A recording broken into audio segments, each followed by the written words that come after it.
hello. Good morning, good afternoon, good evening, wherever you are. Kyra, back for another color stream today. I got this from Earth on Tuesday. Let me toss a little link.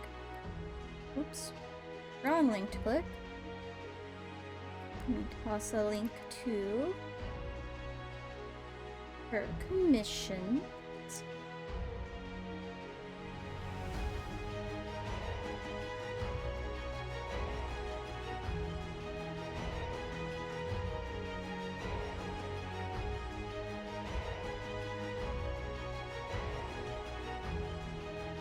Oops.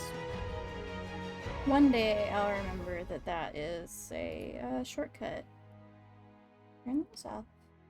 There we go. And then in this. There we go. So yes, this is a piece that I got Ash to finish up this week.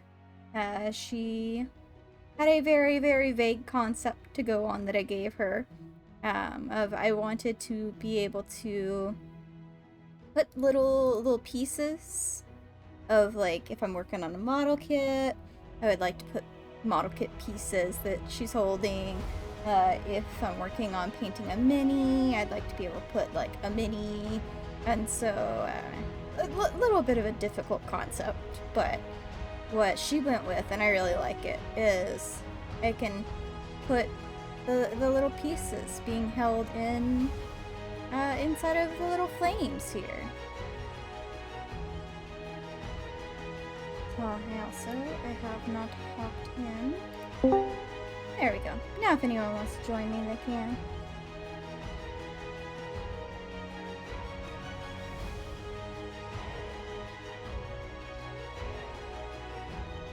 Speaking of Earth, she just woke up, apparently. Well, not woke up.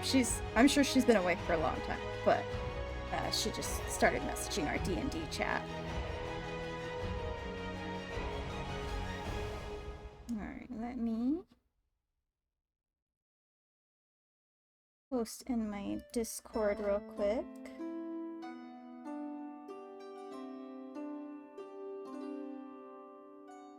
Alright, now I can start coloring. I need a reference though.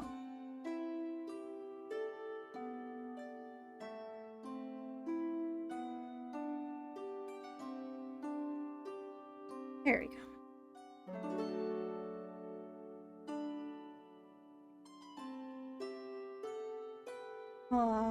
Usagi cannot join. She is stuck at work. They are stuck at work. Oh, also, one wonderful thing about... Let me turn these off real quick. There's an extra sketch in this file, and it is so adorable. I love it so much. I want to get her to line this one sometime too. Oop. I really like it. So I want to get her to line. Oh wait, no. I turned on the wrong one. There we go. There's the extra one. Wrong one to zoom. I really want to get her to line this little one. It's so cute. She said this was just a quick little warm-up sketch that she did. But I love it. I want it. But that's the sketch for the one that I got. Let's start.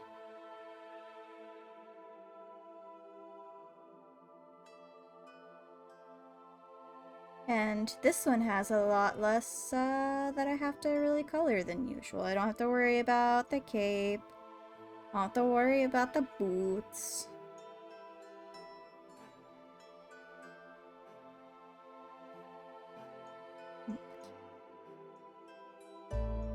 Hey, nothing breaks if I do that.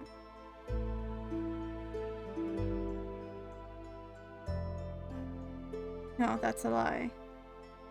Stuff did break.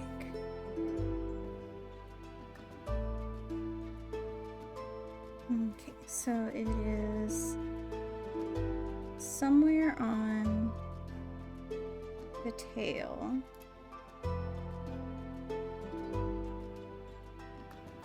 Why are you not showing? Oh, because I'm on that layer.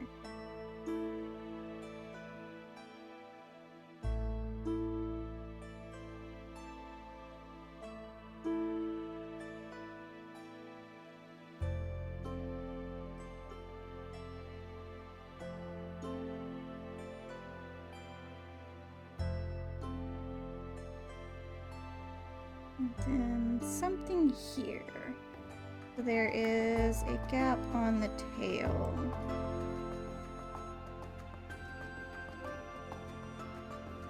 Okay, I see where the gap is. Close that little gap.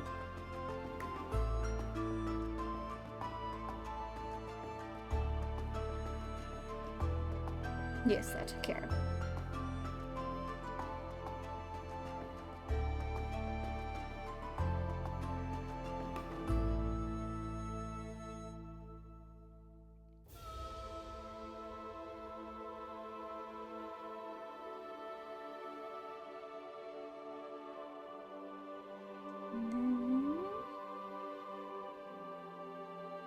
I think 5 pixels usually.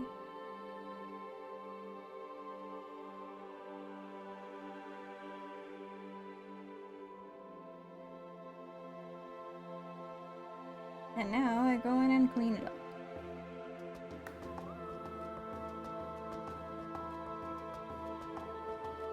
See, I don't always like using the fill tool because it sometimes gives you some pretty rigid edges.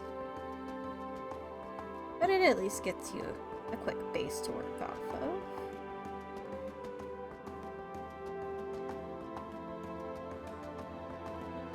Man, I felt so rusty with coloring lately, but actually I have been working on it. I've gotten decently far on coloring.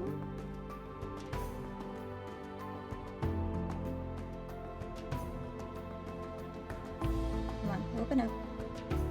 This one! I'm getting pretty close to being finished with this one. Most of what's left is like I gotta do the sparkles and her hair, and then there's some shading that I want to do. But I did the majority of it on stream, but then what I've been doing is just picking away bits and bits of coloring anytime that I have like 30 minutes to spare here and there. I'll do a little bit of coloring on it. And I'll probably get back to coloring that one once this one's done, but I want to prioritize this one since I want to use it for my stream schedule.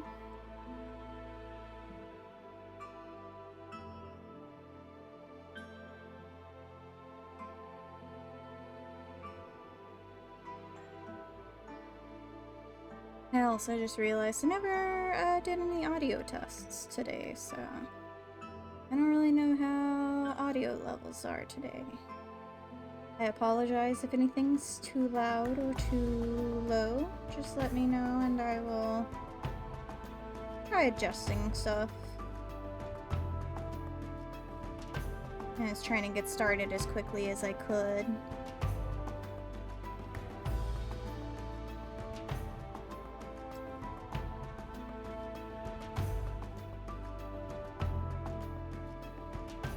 A little bit later of a start today than I usually do because I wanted to wait until we had our first load of laundry complete and put away, because otherwise if we don't wait, a lot of times our shirts don't actually get put away and then they get wrinkled.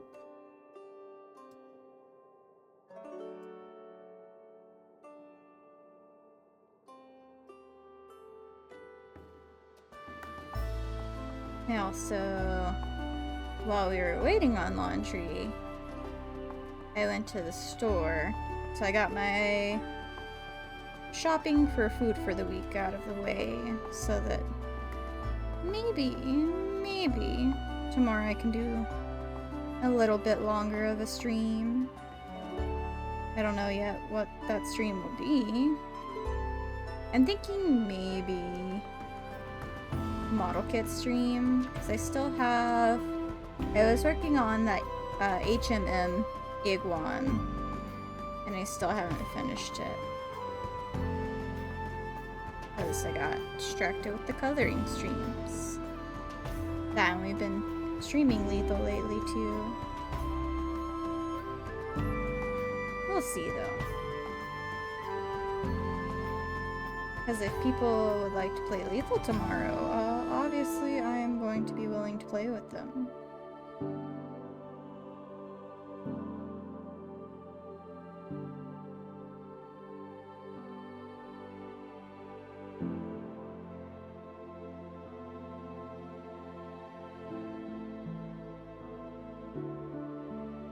I do really want to get one of my Zoids built though. If nothing else, maybe I will at least put together one of the ones I've dismantled for cleaning.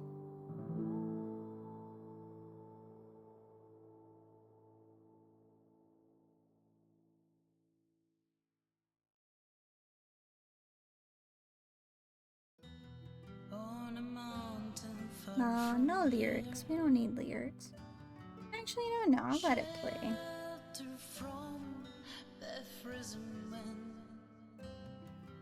I don't have anyone in here with me just yet anyways, so it's fine. The lyrics can entertain you a little bit.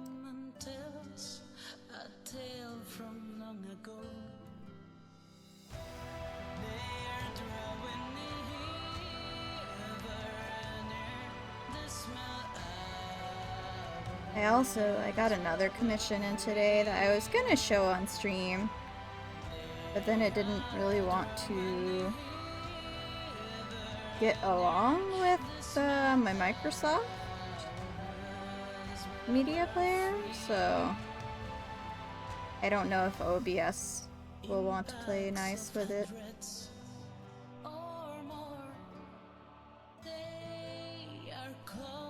It's animated.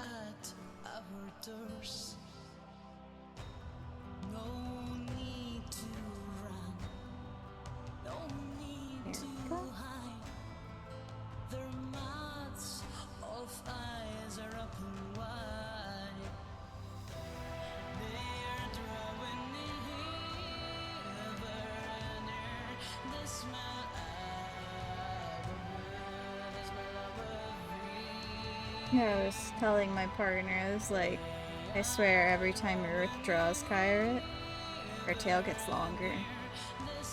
I love it though.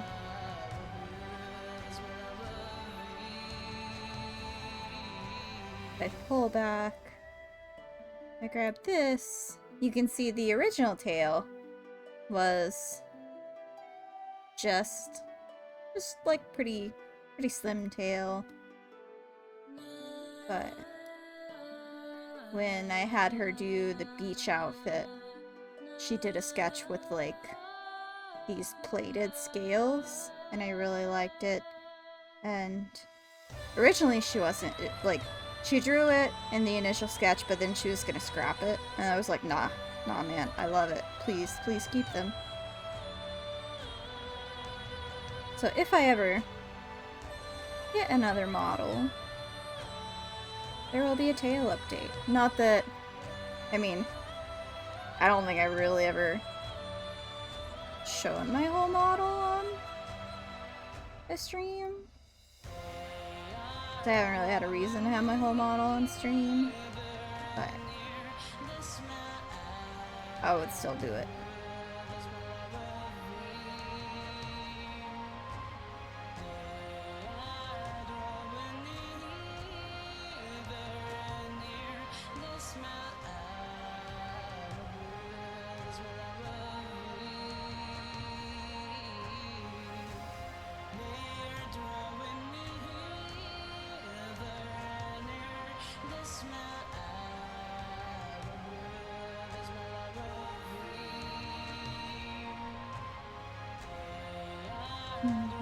I didn't do what I normally do, which is make it bright fucking red. It makes it a lot easier to see any of the stuff that might have escaped the lines. Or at least in my experience.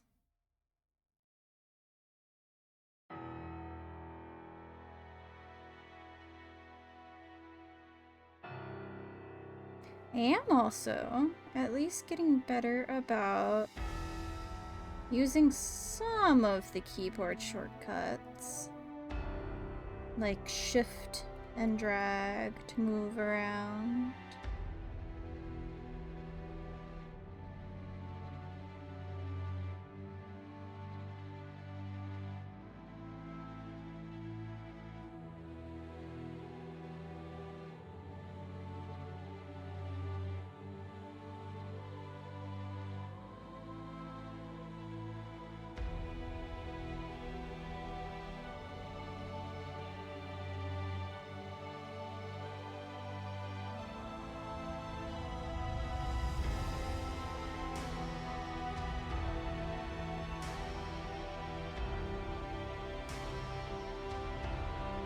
And exciting news.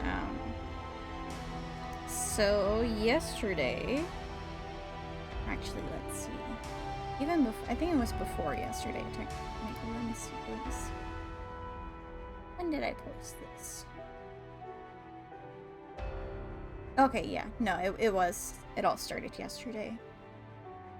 So at one point yesterday, over on Twitter, there's this account that I follow called Cheap DFW, and they post anytime they find cheap airfare out of DFW airport, which is a little ways away from us, but we are in the DFW area vaguely, and so I follow it because they'll post deals on cheap airfare. And yesterday they posted about tickets to Tokyo. The original listing put them at $770. Roll up in the Discord chat. $760. The original price was $760, which is pretty good for a flight from Texas, which, I mean, technically it's not straight from Texas. You have stops, but a flight from Texas to Japan, most of the time you're gonna get like typically you're gonna be over 1,000 at least, unless you get a good deal. And I was contemplating it, but I was like, no. We had to spend like $2,000 on car repairs. And then like my car was also, I think I paid at least $400 for my yearly maintenance. And then there was something else. I don't remember what the other thing was, but there were a lot of expenses. And we also, we did go to Colorado earlier this year, so we were like, well, we should probably be financially responsible and not go. But then we were eating dinner,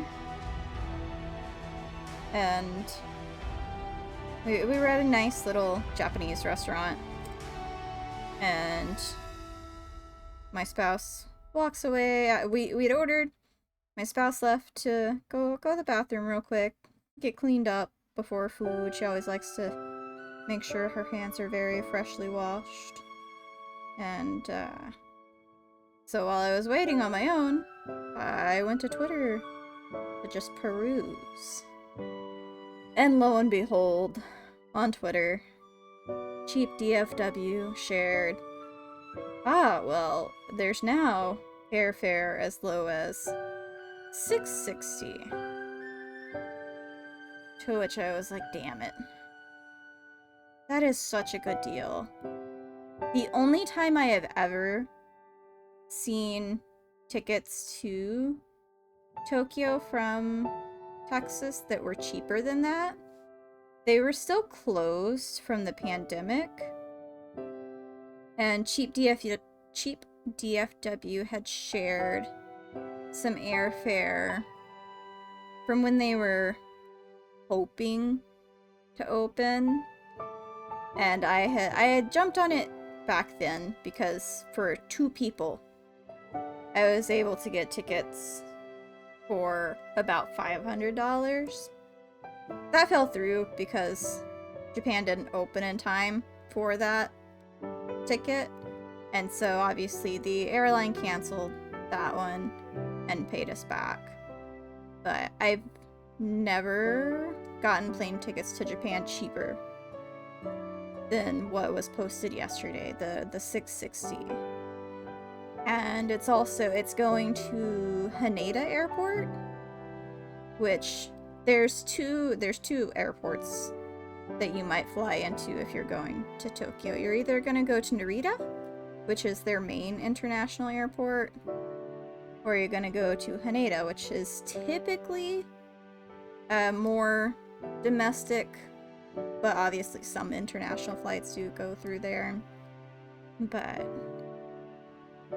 every time we've gone so far, we've flown in through Narita. These tickets are to Haneda, which is actually closer to Tokyo proper, which means getting to wherever you want to go is going to be a little bit cheaper. Like if you have to book a taxi or something, it's going to be a little cheaper. And so I was like, well, man, I don't think we're going to see a deal this good in a long time. And I mean, like, if we plan well, maybe we could go. And my partner said, well, I mean,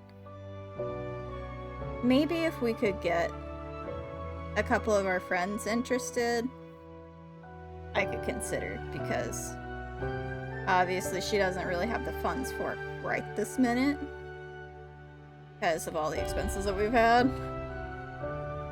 But I was like, okay, well, if we can get some friends interested, I can go ahead and put everything on my card. I can go ahead and cover the upfront costs of airfare and lodging, and then just have everyone pay me back over time or whenever they're ready to pay me back.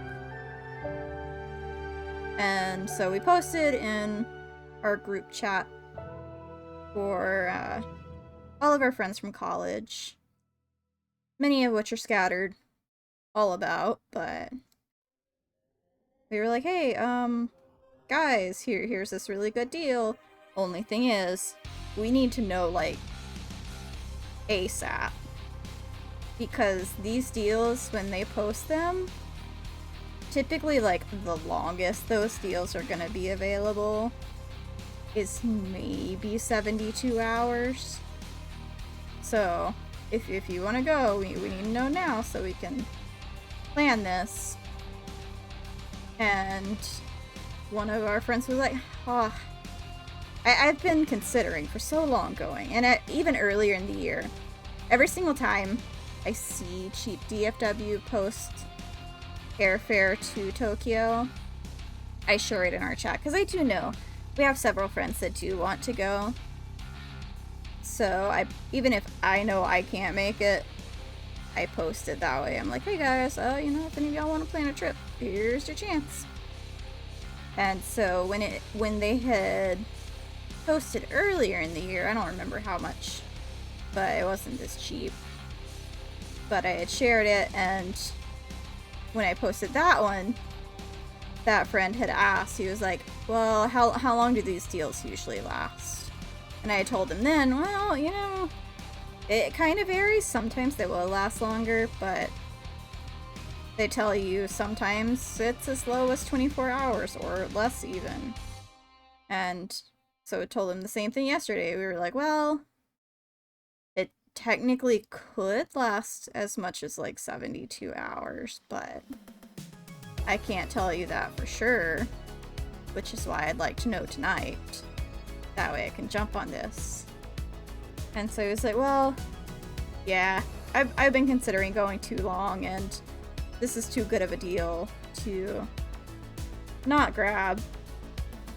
So yeah, we hopped in voice chat once we got home last night with 2 of our friends, and we planned a quick little trip to Japan next year with them. We've still got, let's see, August, September, we've got like 4.5-ish months. So everyone has plenty of time to save up money and pay me back and all that. And I had even told them going in, I checked the Airbnb we used last time we went to Japan. I love so much. It's in Asakusa, and so it's really close to the Sensoji Shrine, which is where my spouse proposed to me many years, well, not many, but years ago. That's where she proposed to me, and so it's always held like a little soft spot for us. We always make sure to go by the shrine if we visit Tokyo. But the Airbnb we used last time, they tell you it can fit up to 10 people, and I would say if you aren't someone that wants to buy much stuff, maybe, and if you don't mind being like cramped and sharing beds, because there's 4 beds. I wouldn't call them like queen size. They could fit 2 people though. You could fit 2 people in them if you really wanted to. More comfortable to have 1 person. But so there's 4 beds, and then like 2 couches that you can fold out and have people sleep on. They don't look like they'd be very comfortable to sleep on, but there is enough bedding to where you could, in theory, fit as many as 10 people in this Airbnb. I certainly wouldn't want to travel in that large of a group again. We did that for like our first trip to Japan because it wasn't on our dime. It was my in-laws paying for that one. After we graduated college, they took us, and then my sister-in-law was like, oh, I want to come, can I pay my own way? And they were like, alright, yeah, you can pay your way.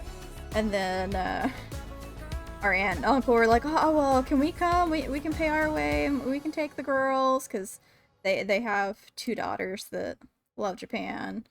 And so the family was like, yeah, pay your way, we can all travel together. So the very first trip ever to Japan was like 10 of us. Never again. I don't want to travel in that big of a group ever again. But we had decided, at the very least, if we were gonna do this trip next year, we wanted to, at the very least, get 2 or 3 friends in on it. That way we could at the very least split the Airbnb, because that is one of the higher costs.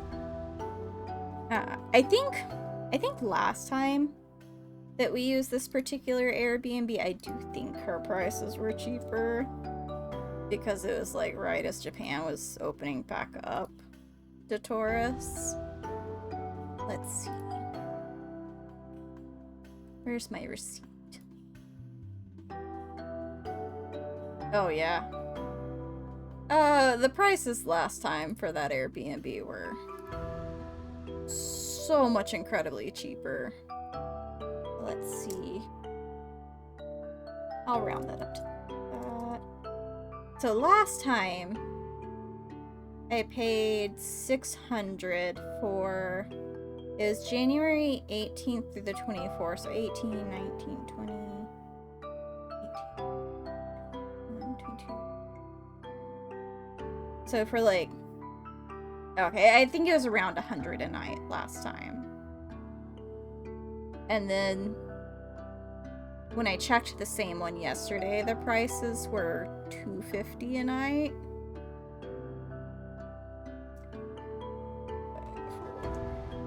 But I mean, that's about 62 a night per person. You can definitely get a lot cheaper Airbnbs, and they'll still be great quality. But having stayed at this particular one before, I already know that the host is really a good host. I already know. Obviously, I don't remember every single little thing about the area, but I remember that the area was a good area to stay in. We didn't have any troubles at all on that last trip with our Airbnb, so even though she's raised the prices now that tourism is in full swing in Japan again, I am fine paying those slightly high. Well, I mean, slightly higher. It's like 2.5 times the cost, but I'm fine with it. It's worth it for the area it's in and the amenities that it has. And if later on another deal comes up and another friend or two wants to get in on it, we can probably change the reservation and then we can split more. But yeah, to me it's worth it. And so yeah, we jumped on the deal, went ahead and I booked all of our plane tickets last night and the Airbnb. What we really wanted to ideally, there is this festival that we've managed to catch 2 of the 3 times we've been to Japan before. We found it first on accident. It's called the Furusato Matsuri. And we found it the first time on accident because every single time we have gone to Japan, I have tried to get us. My spouse really loves toku stuff, and so I wanted to get us into seeing one of the live action Super Sentai shows. I have tried, and every single time we get a little closer each time. But that time what had happened was we got there and we found the ticketing area, and even though online it had initially showed that the date range we were going, there should be shows during that time range, that particular day that we went, the lady at the booth said there was no show. And it could be that she was not wanting to be very nice to foreigners and could have just been trying to turn us away. I don't think so, though. We've never had such problems anytime we've gone. So I would like to believe the lady that they just didn't have a show that day.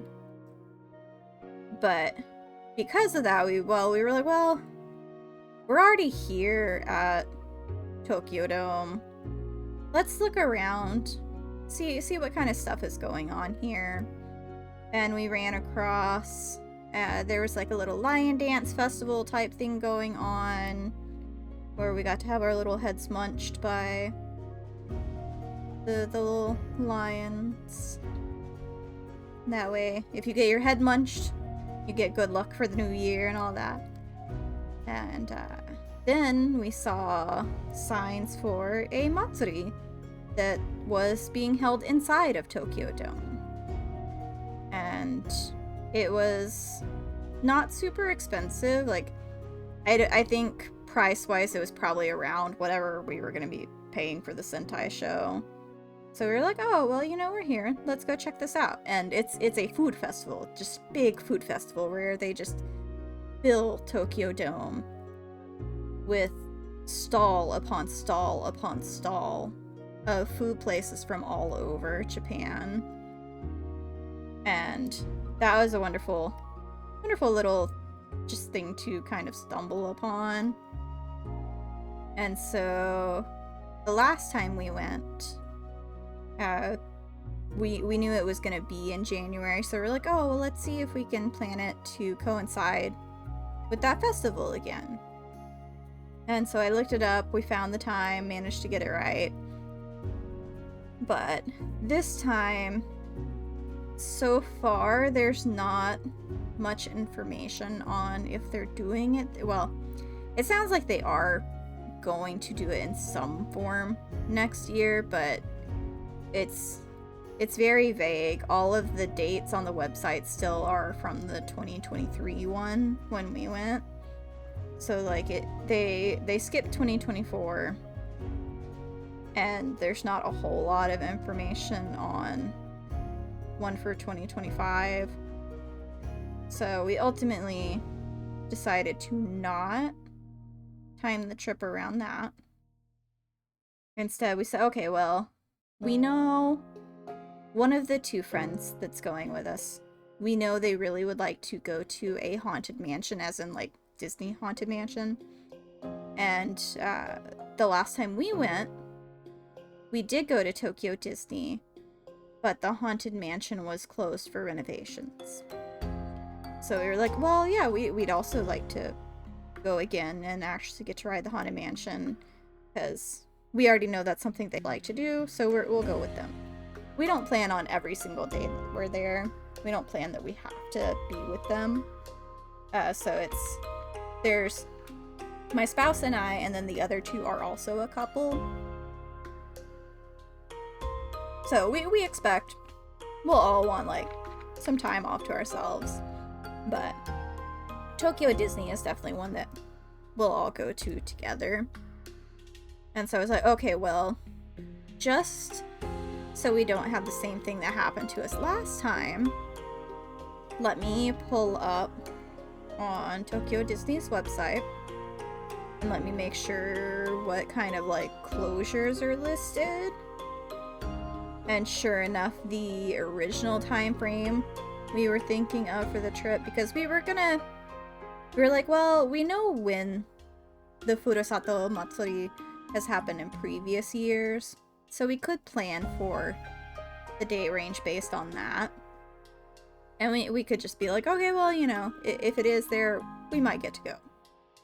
But then when we looked at the Haunted Mansion, it's going to be closed from January, I think it's like the 13th or so. So sometime in mid-January, it's gonna shut down and won't open back up until February 2nd, I believe, if I remember right. I have terrible memory, but it was early February, the first few days of February. So we're like, okay, yeah, so that kind of changes our day range if we do want to go to the Haunted Mansion this time. So we planned around that. And then originally, I booked us a flight, but the problem was, when I had first started planning, I had looked at the Airbnb and went, oh yeah, they have the entirety of January, aside from the first 2 days, is wide open. We can book anytime in January. Well, my dumbass didn't think to look up February the moment that we changed the plans to wait until the Haunted Mansion was open. And so I booked us flights. We were like, oh, well, if we want to get in on the Haunted Mansion, the date range we picked basically like overlapped around Valentine's Day. We were like, oh, haha, that would be cute.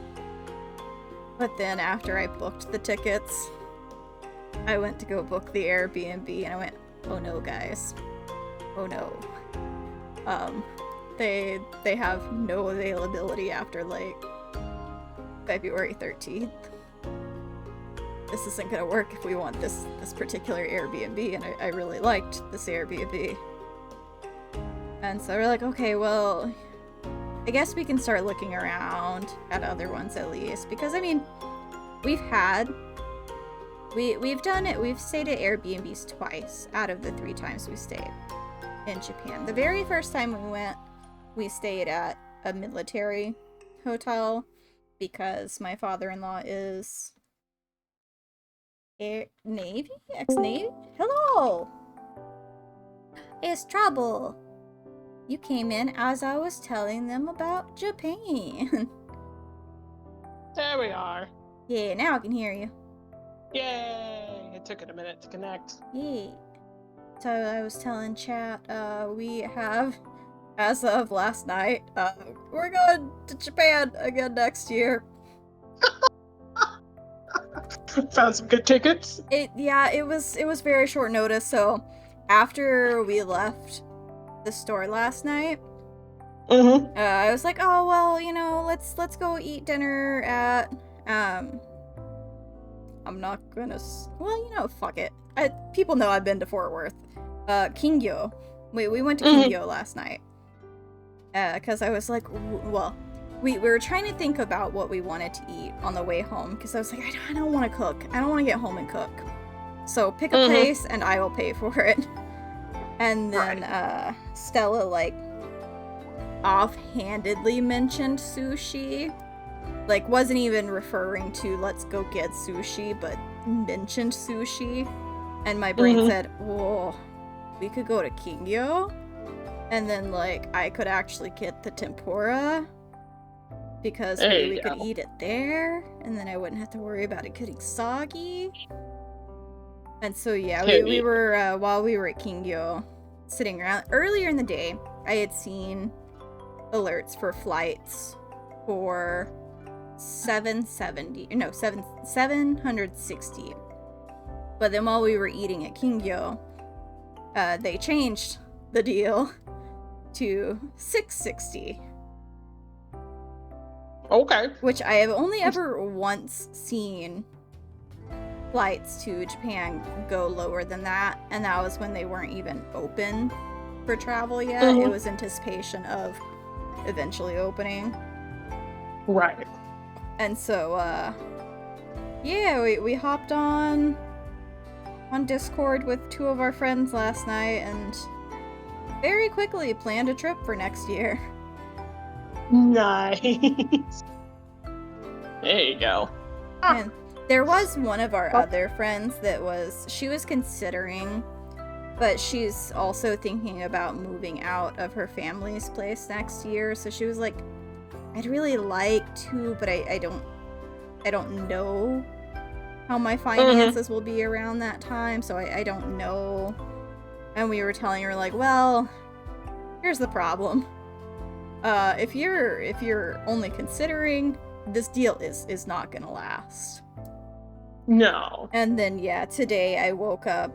Actually, it was a little while after I was awake, because it was while we were out shopping earlier. Stella was driving, and I was browsing Twitter while she's driving, and I was like, oh hey, they posted that deal, already gone. Now airfare has jumped back up to, the low flights are in the 800s, but most of them it's like 800 to 1,000. Which typical, I'm used to seeing low thousands is your cheap option. Right. So even 800 is still a pretty decent deal, but yeah, anyone that wanted to jump on the super good deal definitely missed their chance. Oh yeah. And that's why we told our friend last night. We were like, if you decide later that you do want to join, like I can change the Airbnb reservation and we can add you in, but I can't promise you the same airfare deal. Right. Oh, well that's sick. Yeah. So we'll be there. We're going basically right at the end of January and into early February. That's a good time to go. Yeah. I really like, we've gone twice in January so far, and while it's a little cool, I like cold weather for one. But it's not too cold. It hasn't full on snowed any of the times we've been there, because so northern Japan does get a lot of snow. Like I'd really love to go to Hokkaido one day. Definitely would not go during the winter though, because they get like feet of snow. Oof. So But, Tokyo, they don't get a ton of snow most of the time. And the past 2 times we've gone in January, we've seen, like, a few snowflakes, nothing that's stuck anywhere. Mm-hmm. So, I'm excited. Yay! We Nice. were also looking for any potential events last night, and what was the name of it? I think it's Setsubun? Setsubun? Bean throwing. The little bean throwing festival is gonna happen while we're there at Asakusa Sensoji Temple, so we'll get to see a little small festival. Nice. Let's see, that is February 3rd. Awesome. There you go. Cool. We haven't done too terribly much planning yet, since obviously that is a good ways away still. But at the very least, we got our airfare taken care of, and we got our Airbnb choice taken care of. You know, the main things. Yeah. The stuff that people will all have to pay me back for later. Oh yeah, of course. Yeah, like when we were doing the airfare even, I asked our friend Lorna Kai, I was like, okay, do you want me to just book all 4 tickets and then you can pay me back for y'all's? Or do you want to go ahead and just book them separately, which is perfectly fine. We just have to make sure to, you know, time up which one we pick and all that. And he's like, no, it'll be easier. Just go ahead and book them all. There you go. It feels a little bad, though, when you're booking for someone else and, like, they're trans, and you're like, okay, I know your name is this, but because I gotta know what's gonna be on your passport, can you make sure I spelled your dead name right? Yeah, exactly. It's okay. They won't get dead named while they're with us. They just gotta put it on the papers. It's the paperwork.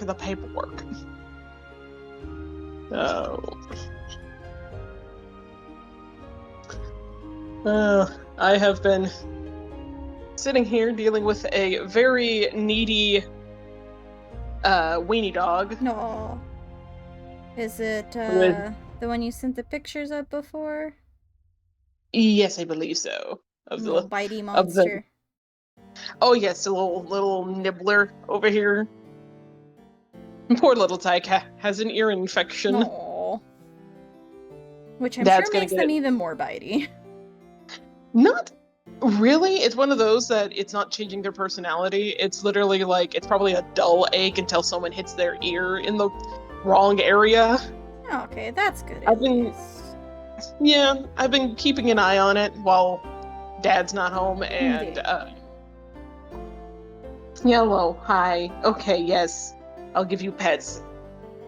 The main thing is this one and the other one that I was dog sitting, they had a doggy sleepover, woke me up an hour early, so all day I've been mildly annoyed at both dogs. That's understandable. I'm just like, please, I need a moment, guys. Which thankfully I'm going to watch the Alien Romulus today. That's today. Yeah. I'll be leaving here around 5:30 or so. Time. What? Okay, yes, thank you for the sugar. I will instead be watching Karate Kid with one of my friends. Nice. No, it was one of those things that I'm like, yes, I am currently actively petting you. What else do you want, child? All the attention. No, my dad had just told me, hey, I have a Cinemark account that has currently 30 plus credits. Use them. Hell yeah, man. And I'm like, okay, sure. Hey, you want to go see a movie? I go, yes. I will see a movie where I only have to pay for drink and or food. Yay. I got my icy like normal, and my mom's like, you didn't get popcorn? Well, one, it's at 7:30, so I'll probably eat beforehand. Yeah. But also, I want to put extra butter on it, and I don't see that option, so.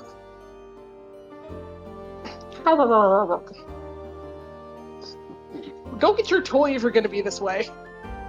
Yeah, like, I could have made it out. Like, it definitely would have been feasible within budget for me and all, but... I mean, I could have paid for, technically, both of y'all tickets if y'all wanted to see, because I would have just used the credits. It's free. My dad said that's cool. Nah, Stella's just skittish of movie theaters these days, so... Our outings will be less frequent.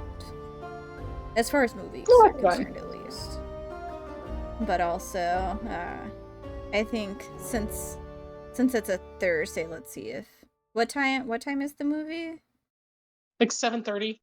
Yeah, so it would put us back decently late, and it is a work night for her, so... Yeah, no, which is perfectly understandable. I pat.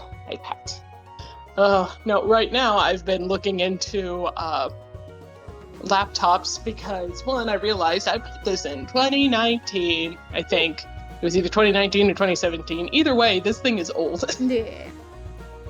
And it's already had at least one of the hard drives crap out once, but that's about it. It's still running well, and I got it replaced.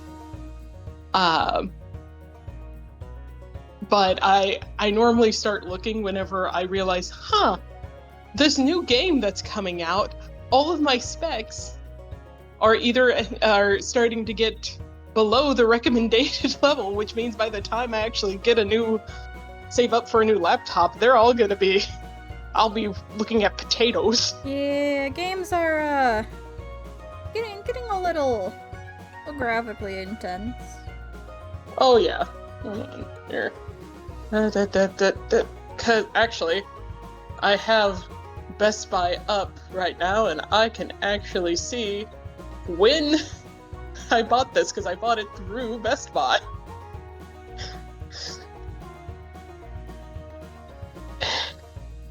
Okay, good. I could just skip that for now. It's like, add a account recovery phone number. I don't know. It's not my... I don't want it. Not what I want. I want to actually go in and see how long it's been. It was 2019, specifically in August, like in a couple of days. So it's about 5 years old. Still running like a top. I just know by the time I actually could purchase a new one, it'll be about 6 or 7 years old. Yeah.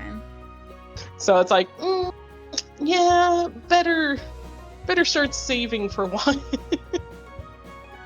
Yeah, we tried out a new game Tuesday? Yeah, Tuesday. Nice. It was a little stressful because it doesn't really have... Okay, well, to start with, Stella was like, just skip the tutorial, because we were just waiting on one friend to be available to play Lethal Company. And so, like, we were like, okay, well, Pickle bought us this other game. Since he's here, let's try it out while we're waiting on Lornakai. And so we were trying it out, and Stella was like, alright, for the sake of speed, sake of everyone lobbying up, skip the tutorial. Worst fucking choice. I bet. But, it's, what's it called? I think it's called Outbreak Protocol. Let me open Steam.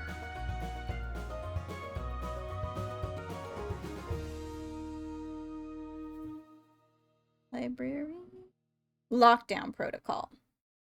And it's kind of like, somewhat like a first person Among Us, where the majority of you are on one team performing tasks, But then you've got a person or two that are secretly against everyone. Mm-hmm. And first off, when there's only like 4 of you playing, those kind of games don't work their best as is. Right. But it was interesting trying to learn and then like immediately getting knifed because you're trying to learn. Mm-hmm. So okay, so the first round, Pickle like damn near immediately killed all of us because he was the dissident. But then the second time we booted into a lobby, he was like, "All right, I'm gonna tell you guys right now, it's me.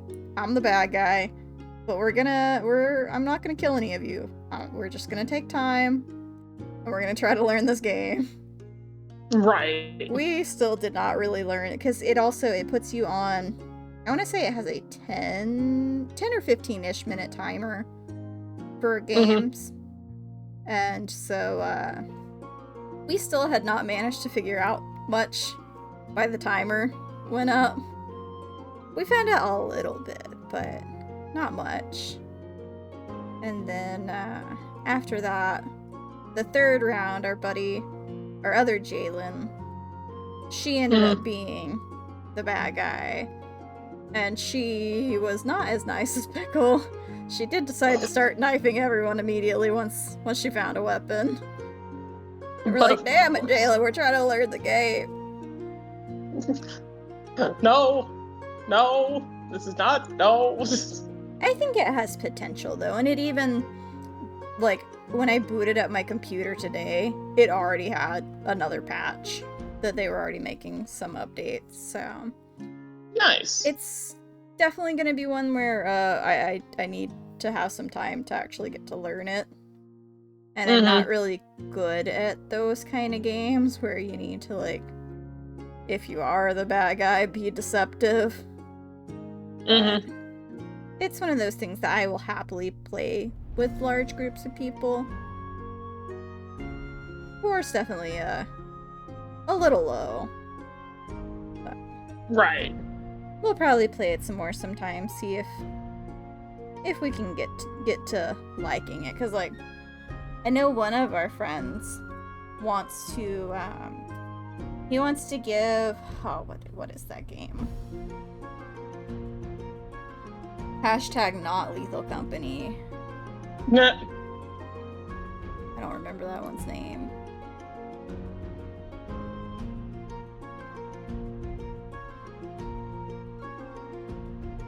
Content warning. Found it. He wants to give content warning another chance because he's like, well, they've added more stuff since you guys last played. You might have fun now. Yeah. And so we're like, okay, well, you know, we can play. Like, he had said that, and we were like, okay, well, we're gonna get home earlier than usual on Wednesday night since no one wants to really stay around. We all want to head home or have things to do. And so we were like, well, do you want to give it a shot on Wednesday night? Go figure. He's like, oh no, I already agreed to play things with other people that night. And we're like, okay, well, fine, whatever. It was so hot Wednesday. Yeah, it was. It was hard to be in a good mood on Wednesday because, well, I know they can only do so much because electricity expensive.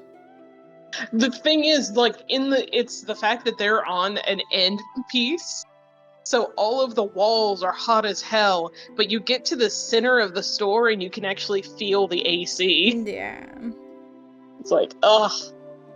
And also, like, just the back of the store in general isn't as well insulated because it has, like, the loading docks and all that, so... It's just unfortunate. Summer sucks ass. Oh, yeah. Let's see.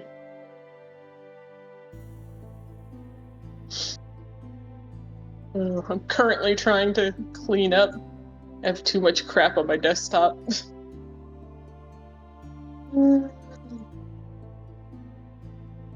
My desktop is usually clean until Stella starts recording, and then she starts leaving them on my desktop, and I'm like, god damn it.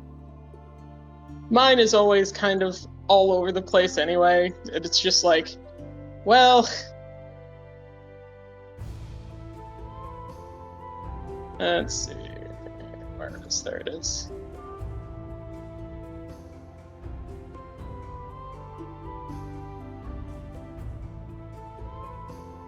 So that's not what I wanted. I wanted this. There you go. Thank you. One of those things that everything's fine until mom's like, hey, can you do X, Y, and Z? And I'm like, No. okay, like, sure.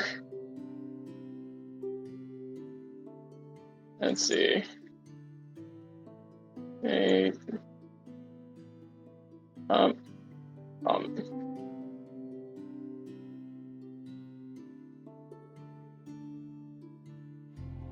But also, I currently Parents. Go ahead. Very, very quick question.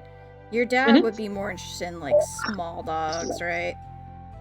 Yes. Okay. Yeah, I was at work the other day and someone had put up a notice about doodle puppies free to gut home, and I was like, I don't think a doodle is probably the right thing, but I'll double check with them.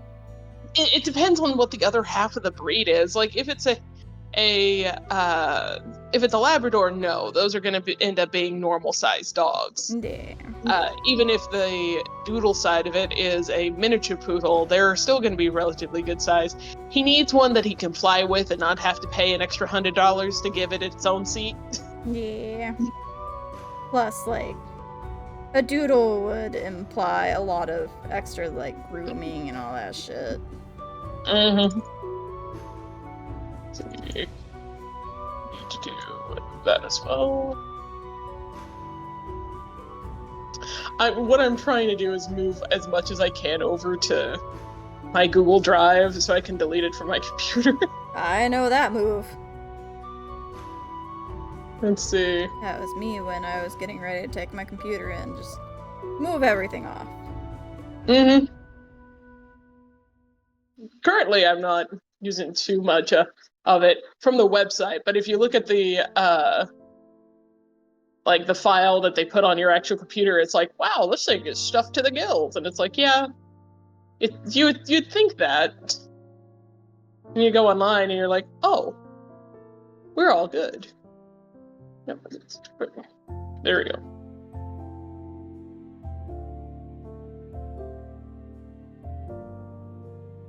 It's like flip-flop, which is funny.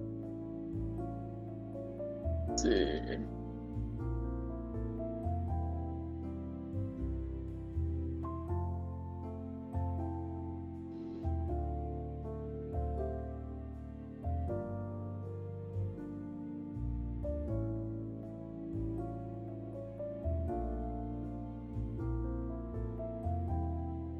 Leave files. Also change. Yeah. It's like, oh yeah, okay, let's just see about what would happen if I did this. Let's see.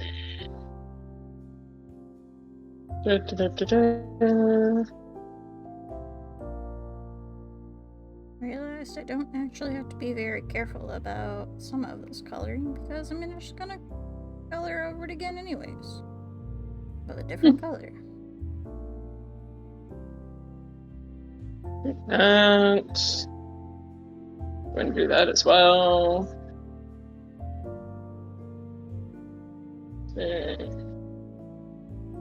Already got that going.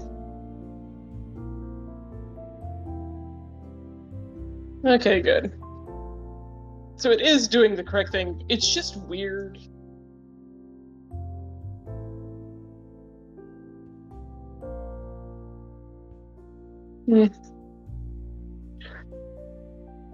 But no, I know eventually I'm gonna have to move everything over into as much as I can over into my drive so I can actually be like, I still have access to everything. Yeah.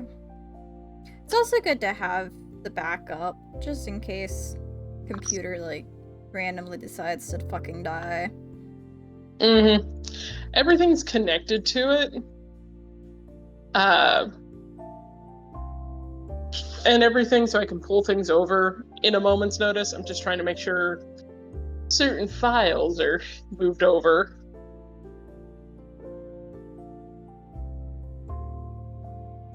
Mainly the ones that I have a lot of Photoshop files on here, and I'm certain that it's eating up in my space. Oh, yeah.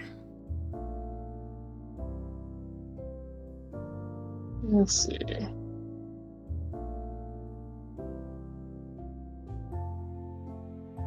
Don't need that. Should have the recipes on here too. So eventually I'll get it all cleaned up and out of here.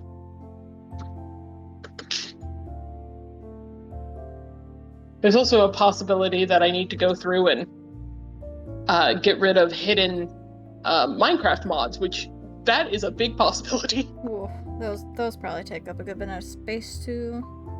Yeah, thank God I have a 2 terabyte hard drive. Or 2 separate split hard drives, I should say. No. Trying to get everything prepared, especially since for some reason I'm just getting a whole bunch this month. I say that. I know the reason why I'm getting a whole bunch of dog sitting jobs this month.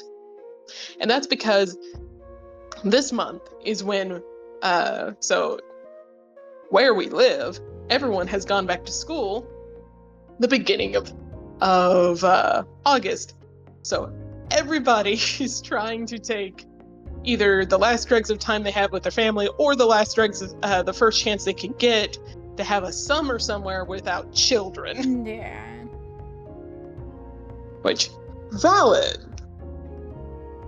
But that means I have been busy, which is nice. That means I have a lot of... I have quite a bit of le money coming my direction. And currently, like, sitting in my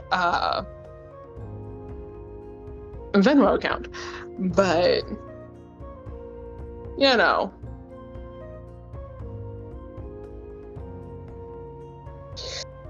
I'd like to put some of that back after paying some bills so I can actually go towards it, because I'm going to have to buy me a new mouse here soon, and that's not cheap right now, especially whenever I want one that has all the buttons that I want. Yeah. What sucks is they're not making the mouse that I'm currently using anymore. And they haven't made like a wireless variant. They just haven't made one again.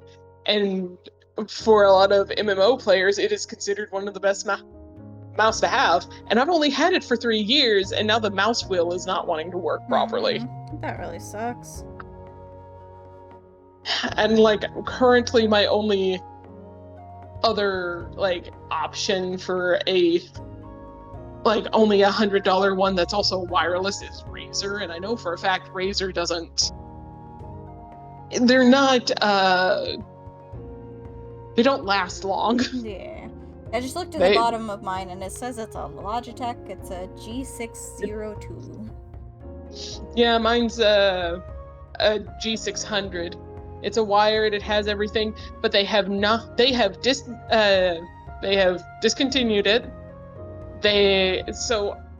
But they haven't really made another one as like a proper competitor. Yeah. They've done it multiple times, like, oh yeah, it's a G62 or a G604.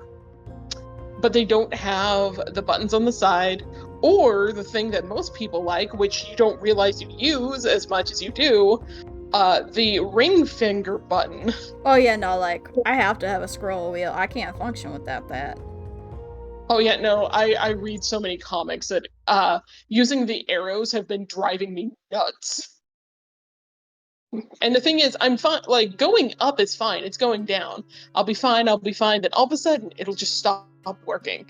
And I have tried everything, from physical to software. It's just nothing's fixing it. Yeah, that's unfortunate. I'm like, yeah. So at this point, I'm like, okay, I'm gonna have to buy one. I hate it. And I'm so used to it that I'm like, hey, playing uh, playing Final Fantasy 14 without it, I since I've been playing with it with so long, it would be too weird for me. So I'm like, well, got to get one that at least has all the number pad on keypad on the side. Yeah. Uh, Surprisingly enough, those you find a dime a dozen.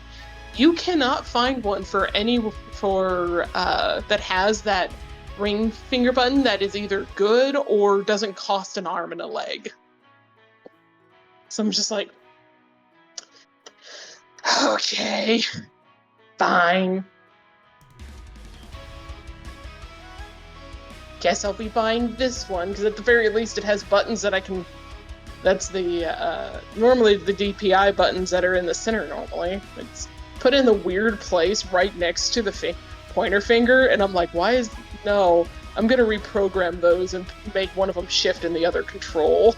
Yeah, I used for the longest time, I would just use those cheap ass, like, $15-ish at most mice. Because, Yeah. like, for me, the most important part is having a scroll wheel, so for the longest time, that's really all I cared about.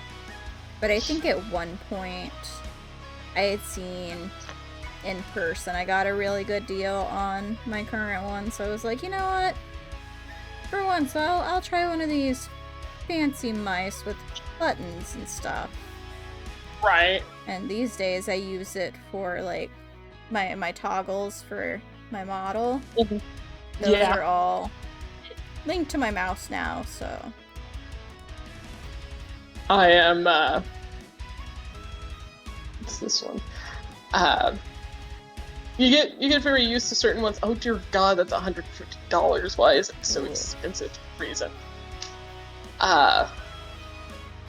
But yeah, no, you get used to the buttons that you like, and yeah, I can pivot. I can go to a different one. I can figure it out. I can actually start using my shift and control buttons on my keyboard. But whenever you can basically play the entire game with one hand on the mouse and that's it's gonna be kind of weird. yeah. I do remember back when we were playing Final Fantasy for a bit, I did bind stuff to my mouse to make it easier. Mm-hmm. Oh, it's a lot. I think I will probably. The funny thing is, my keyboard does have a number pad on it that I could technically also use. Yeah, but the number pad, you're gonna want the mouse in your hand still, so the because you have numpad, to that's use on that the to wrong rotate. side. Mm-hmm. My thing is, I hit the ring finger and then another button. I think it's actually like the 0 button on here all the time because that's what I have marked as my target enemy button. So instead of having to sit here and click on targets, the nearest enemy will be selected. Yeah. And I won't have to worry about it. And I'm like, I have a feeling I'm going to be messing around with key bindings after this to make this even more streamlined because and it's gonna be fun. I will say I do now have probably need to go ahead and do the water before I leave. I do now have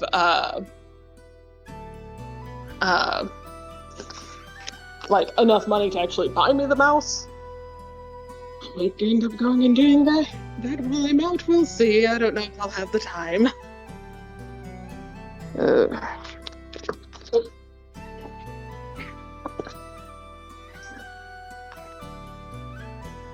Move computer. Cause doggo can and will tear shit up.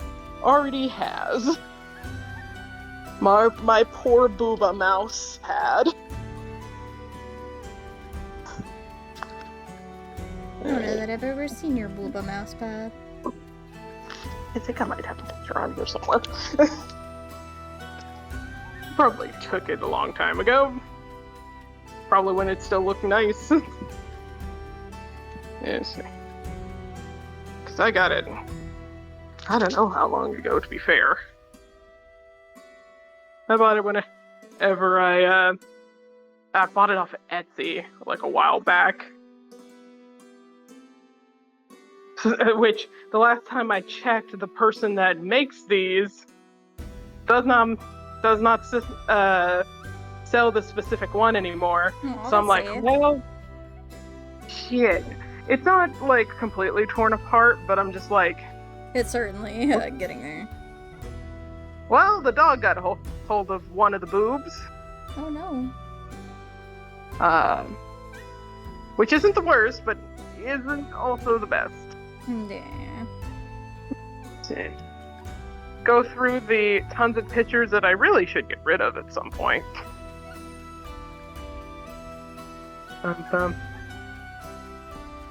God, I took a picture of my high school photo.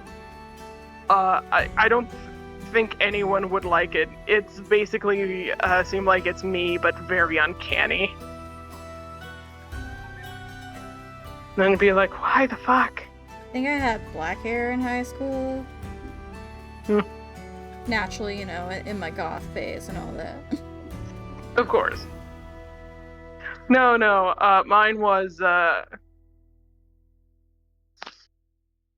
goodness, have I had it longer than this phone? Possibly. I just had long hair then. So it's been a while. You know what? I'll just take a picture. Which, I mean, you had longer hair when we met. You're not, like, super long. But... No, not by much. I had it perpetually in a ponytail for the longest time. Let's see. Do this instead.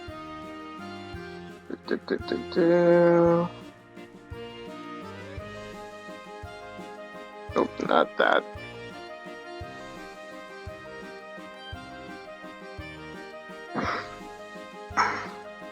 You know what's easier? Going through your Etsy purchases. Yeah. Funny enough, I found a guy on here that sold like little toys amiibos, and that's how on Splatoon 3 I got all of the amiibo options.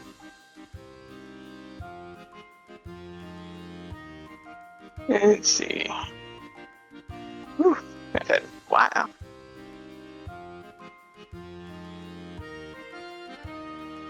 I am missing a few pens.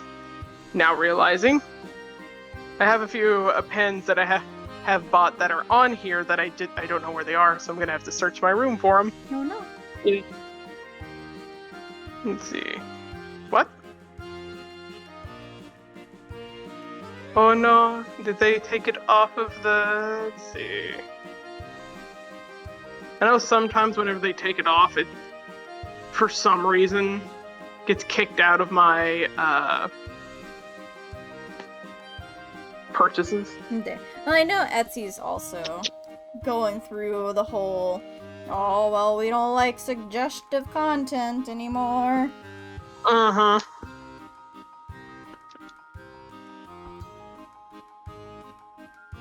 God forbid people include titties in anything. Right.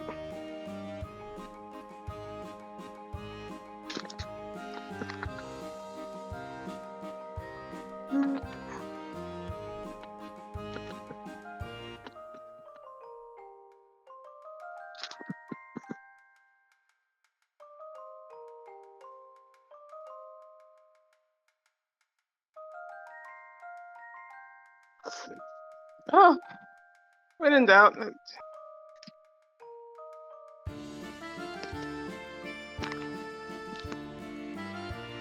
Yeah.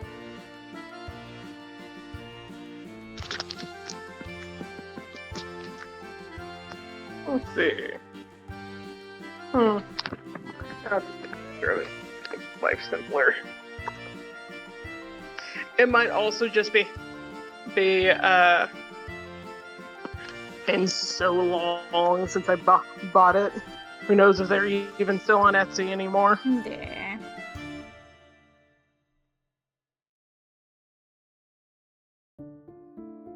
But I feel like even artists that have left, usually they'll still show up in my history.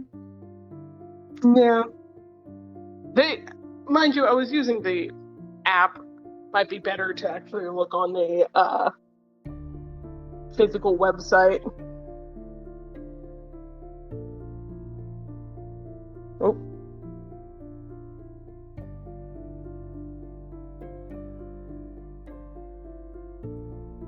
Man, like, speaking of apps, obviously you don't have to worry about it. You don't use Android, or you use Android, you don't use Apple. But Yeah. anyone wanting to subscribe to people on Patreon that uses an iPhone, like any kind of Apple system, fucking use the goddamn website instead of the app to do it. Yeah. You will now officially get upcharged 30%. Lovely.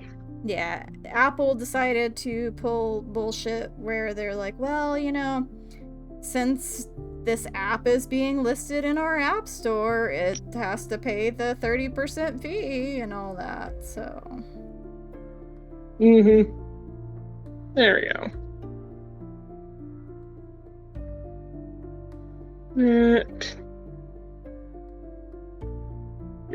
Let's see.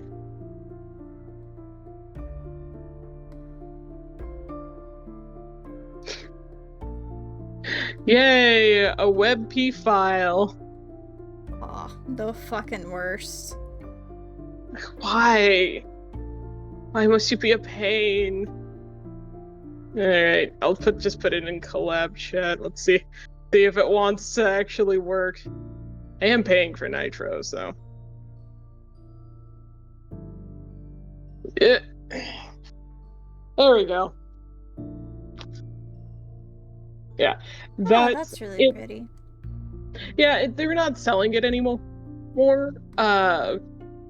Whenever I looked, it's like, yeah, no, we're not selling this anymore. And right now, their entire shop is quote unquote taking a break. Yeah. So, who knows? But yeah. But I do know a lot of artists will do that. Like, if they're away for a convention or something, they'll put their store in that mode so that people don't place orders when they won't be able to send them out. Yeah. Alright. Don't cause trouble, child. I'm going to go to the other dog. Oh, they're gonna cause trouble, alright. Oh, wait, I should turn on the TV for them. Hi, hello.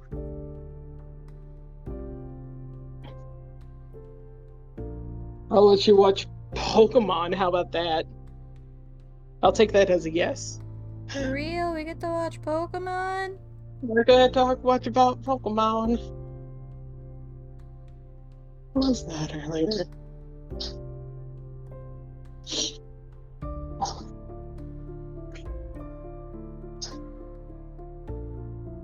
Earlier, for some reason, they were advertising like, hey, here's 3 movies, and I'm like, that's early 2000s stuff if I've ever seen it. Like, I think one of them was 17 again, and a couple other ones that I'm just like, yep, that definitely was a thing. Oh boy. Okay, here we go.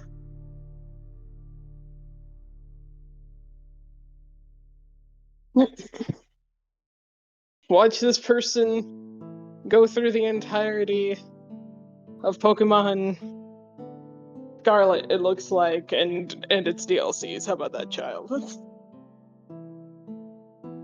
Ah, so you're putting Pokemon YouTubes on for them. Yeah. Oh. So many things. Oh, hello, yes. Follow me. I am just getting you water. Me good dog sitter, me leave you with water. Hey, I mean, if you don't leave them with water, they won't have to pee, right? Hey! Oh, no. Weenie dogs, I swear they have an extra pocket that when they're pissed off with you, that's where they how they unleash the extra chamber. Yeah. Because Hell, I will leave for an hour and a half to go do some orders at work and come back, and I'd have walked them for a good 30 minutes earlier. Still come back and they'll be like, no, I'm gonna pee on this particular spot. I'm small. I have small bladder. Yeah. Oh, dog is upset. Don't be upset, Popo. It's like, you son of a bitch, why are you leaving? I go, I got another dog to take care of, man.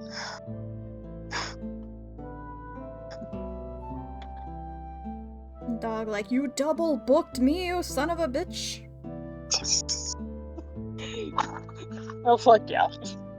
I gotta make money, guys. It's hard.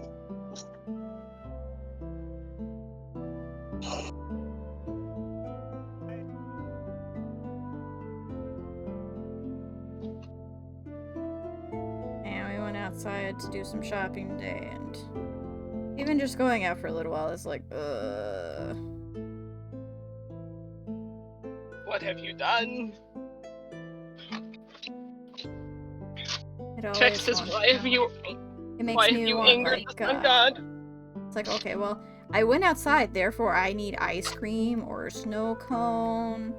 You know, I'm trying to be good about not eating, you know, so many sweets, but pretty hot out. Gonna need some icy cream. This is why I'm like, I am getting me a large icy later. Because it is so hot.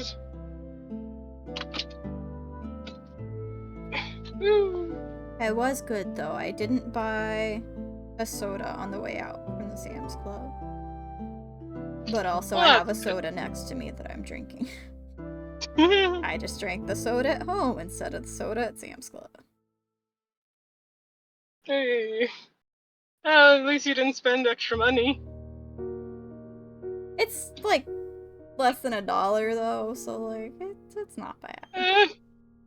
Every penny counts. It does.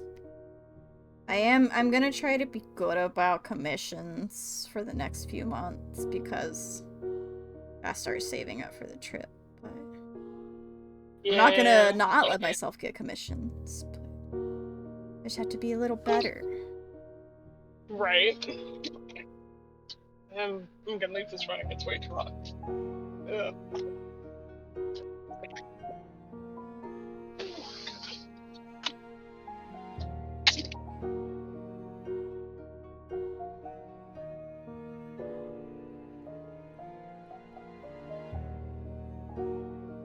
One of the other excuses I gave myself for us going on the trip was I was like, well, they've put student loans back on forbearance, so that's an extra like $430 a month.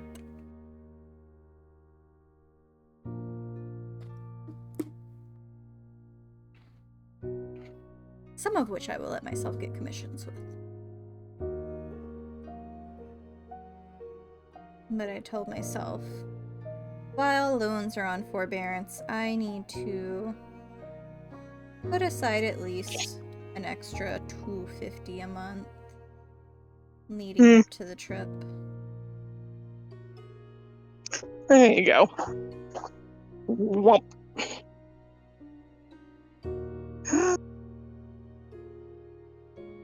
He's too hot. Can confirm.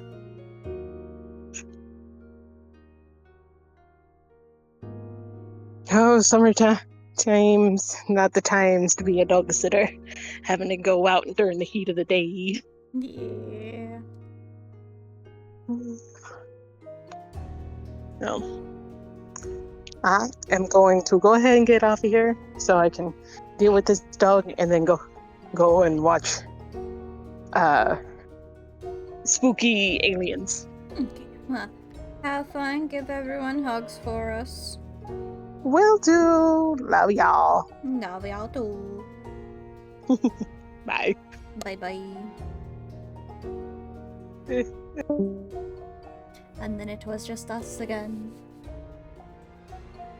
Let's see, where was I? I was talking about the trip earlier. Well, Jelly, yeah, so, we did it. Guess that's pretty much most of what's there.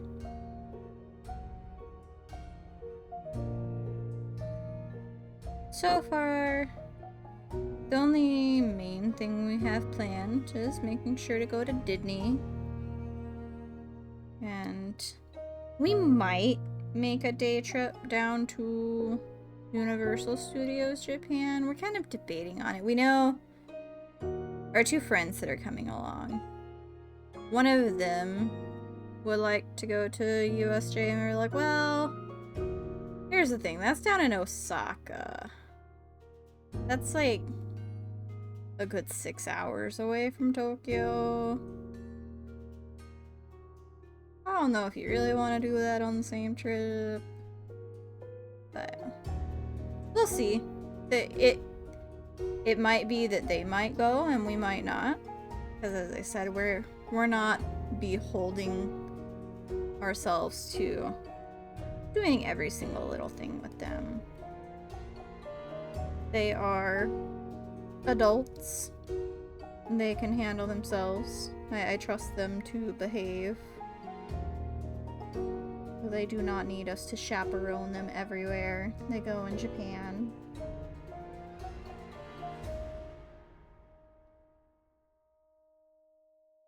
But mostly, like, I was looking at what attractions Universal Studios Japan has. They just really didn't have much that interested me. Like, if they still had some rides that were based on anime or games, I'd be more interested. But for the most part, it looked like the same kind of stuff that Universal Studios in America has. If you don't account for, like, they have some stage plays and stuff that we wouldn't have here. Like, one that is more or less Detective Conan. But if I'm gonna shell out the big bucks to go to a theme park, I would like to have plenty of things that are different from the version that the States would have. I don't think that my partner and I are personally gonna go to USJ, but we're not keeping it off the books. We'll see. It is something we have in the past wanted to do, but then there's just not much event-wise that interests us right now. It's like they used to have, they used to have a Monster Hunter ride. They used to have like a JoJo ride. Like, they've had some really cool stuff that was related to anime and games. They just don't have them right now, so.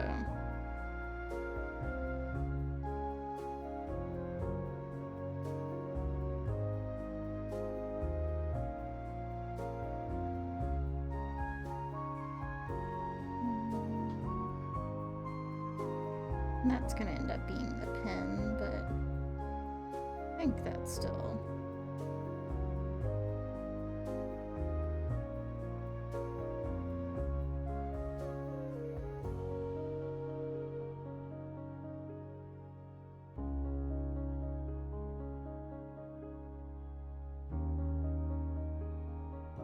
I guess technically the outfit is different from the original outfit. So it's a little hard to decide how to color it. Because, like, the shoulders should be separated from the main one. Or, therefore, I should technically just be coloring this entire chunk. Should be like that. but it doesn't have as much color pop that way. We'll see. For now, I'll make it the pink color, and then maybe I'll change it back. We'll see.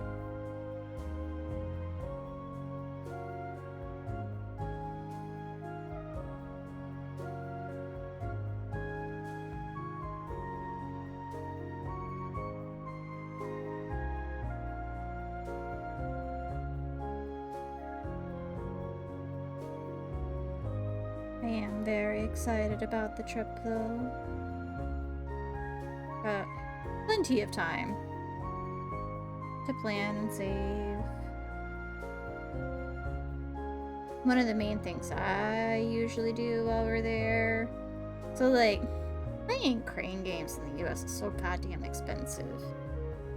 You've got, like, your cheap-ass ones out in front of Walmart and stuff, where those are technically $1 a play. You can find some that are $1 a play. But if you want to get nice things from crane games at like Round 1 and stuff here, or other places in malls, the credit ratio is typically a lot more than $1. Playing a few dollars for a single play of the machine. It's all a fucking ripoff. I like to, when we're in Japan, I like to play crane games a lot. Because, like, a 100 yen play on a crane is more like 70 cents maybe, 60 cents.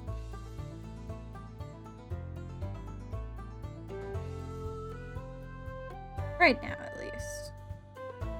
Back when the yen was a little stronger, it would have been closer to like $1 per play.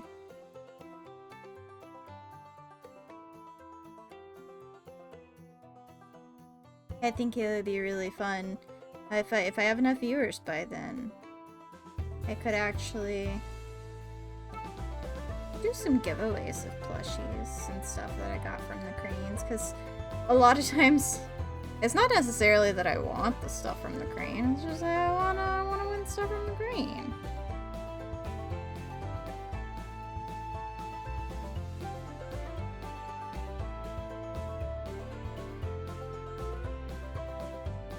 You do, of course, have to be careful about giveaways because you don't want to run into legal troubles. But I don't think any of my giveaways so far would be enough to get me in trouble.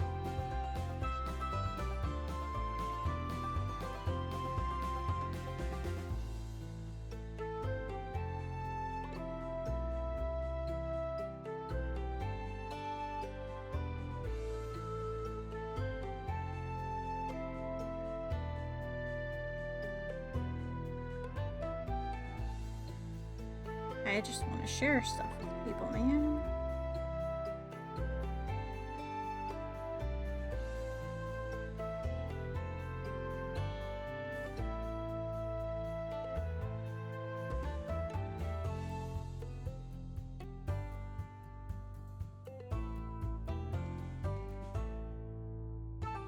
One of the other things we might go do on this next trip is, on past trips, we've considered that it would be neat to go see a kabuki show. We've yet to make it to one, so that's on the consideration list at least.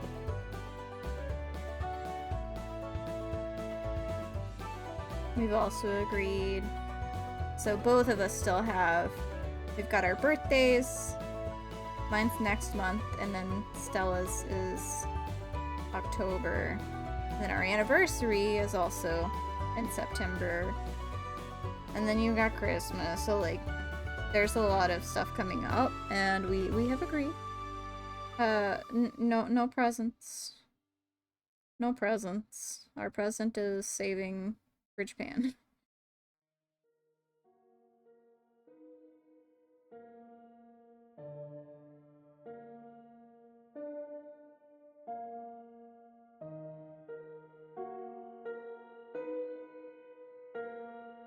We've said that kind of thing before, though, and she usually has a harder time than I do following through on that.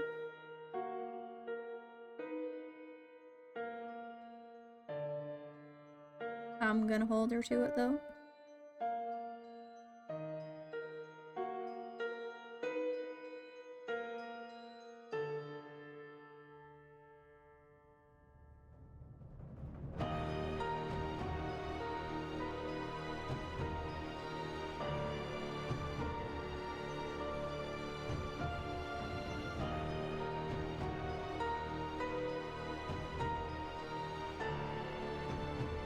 Another thing I'm considering doing this next trip is the Ghibli Museum. That one's... I have a lot of things that are on my list of things I'd like to do, and there's always, like, priority levels of, I mean, if I get to see this, that would be neat. So, out of the 3 times, the Ghibli Museum has been, like, very, very low on my list. But I think it'd be neat to go see at least. So that one's on the consideration. Not super high on the list, but...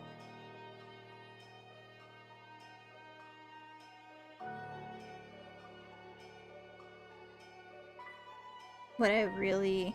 I wish the original, the date range that we had wanted that would have had us there for Valentine's Day. I wish we could have done that one and had it work out with the Airbnb we wanted, because Wonderfest, Winter Wonderfest usually happens in mid-February, and you can get a lot of so for example, one of the summer one just happened. I'm into Zoids. I like building Zoids. If you don't know that yet, you know, I build Zoids. And one of the things that one person was selling at Summerfest for the last run was a Shadow Fox Zoid. Basically, you can get away with making what they call garage kits. You can make fan-made kits of all kinds of stuff. And make it gets to be like, you're not gonna get in trouble by Bandai or Kotobukiya or Tomy. You're not getting in trouble for selling them at Wonderfest. So I would really like to one day get to go to Wonderfest. The one that... the summer one, I think, is usually in July. I don't do well with the heat, so, like, I don't plan on ever going back to Japan in July. Because, it's not as hot as Texas, but it's not comfortable. And if I'm traveling, I would like to be comfortable. So, I would like to get to go to Wonderfest, which means another trip in mid-February one of these years. I think it would be really fun.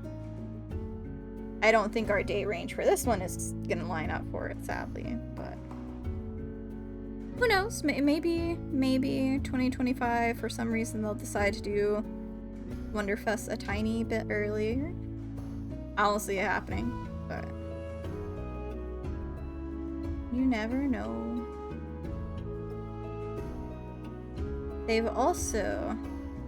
there's been more stuff opening up that opened up at... our very first trip to Japan would have been...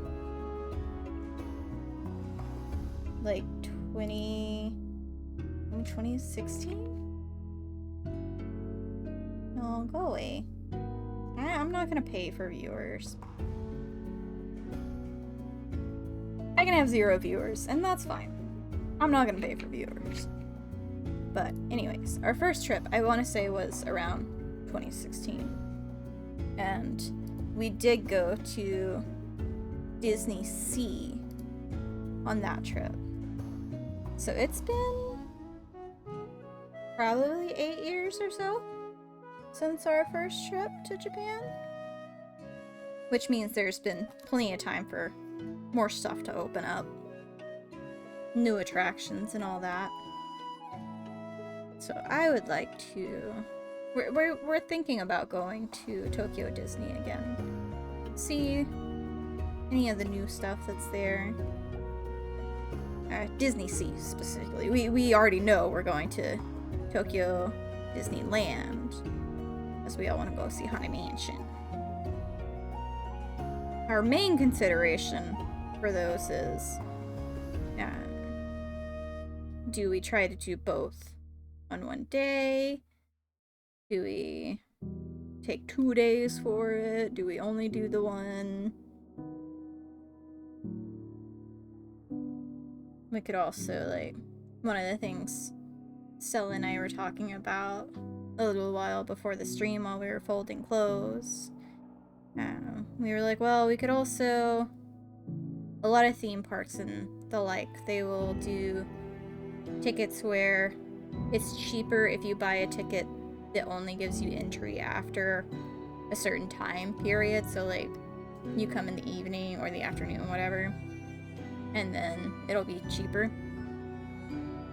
So, if there's only a few things that we want to go do at Disney Sea, that's something that we can consider.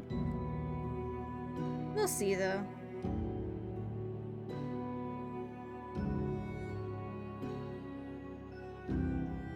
Our first time going, when we went to Disney Sea, I can't say I'm in good shape still, but I don't do well with standing. Like, I can walk. I can walk all day long. Walking is fine. But the more I have to stand in place, it really sucks. Makes my body hurt, my feet hurt, my legs hurt, everything hurt. So, and that combined with the fact that our first time going was in the dead of summer, so it was hot. My spouse and I didn't really get to do too many rides at Disney Sea because I wasn't feeling good. We had to sit a lot. So, if we go again, we'll get to experience any of the stuff that we really missed the first time around. I have this one silly little memory from when we went to Disney Sea. I was sitting on a bench one of the times where I wasn't feeling so great and just needed to rest a little bit so I could take some Tylenol, get my legs working, all of that.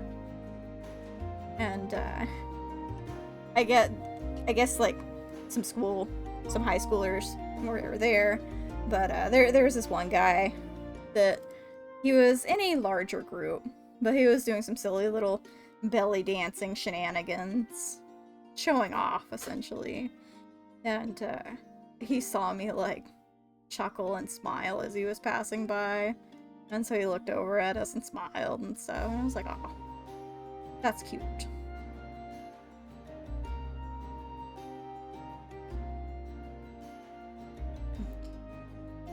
Nails next. Why are you not changing size? There we go. And we also, the first time we went to Japan, so we didn't have, neither of us had a phone that had an active data plan that we could use while we were there. But while we were at Disney, everyone was like, oh, okay, let's all split up and do, again, because, like, our first trip, 8 or 10 people, and there were a lot of us. 8. It was 8, not 10. 8 of us. A lot of people. We weren't going to make everyone travel together. But, we were like, okay, well, we'll all meet up later, and it'll be fine. Nobody thought about the fact that my spouse and I did not have a way to contact them. So, At one point, our dad was trying to get in touch with us so we could all meet back up, and it just was not working. A little panic-inducing, trying to meet up with everyone again. Very stressful. And we even tried, like, we found a payphone because Dad had a cell phone with him that was functional because he was still working at the time and wanted to make sure that he had his phone available, people to call him and all that. But we tried using the payphone to call him, and then it was like, turns out like you can only call Japanese number, like residential Japan numbers, couldn't call foreign numbers, all of that. We were like, okay, well, there's a show going on right now, one of the big shows that they do up near the entrance, so if we just go up to the front, maybe we can find them watching the show. And we did. We managed to find them after enough effort.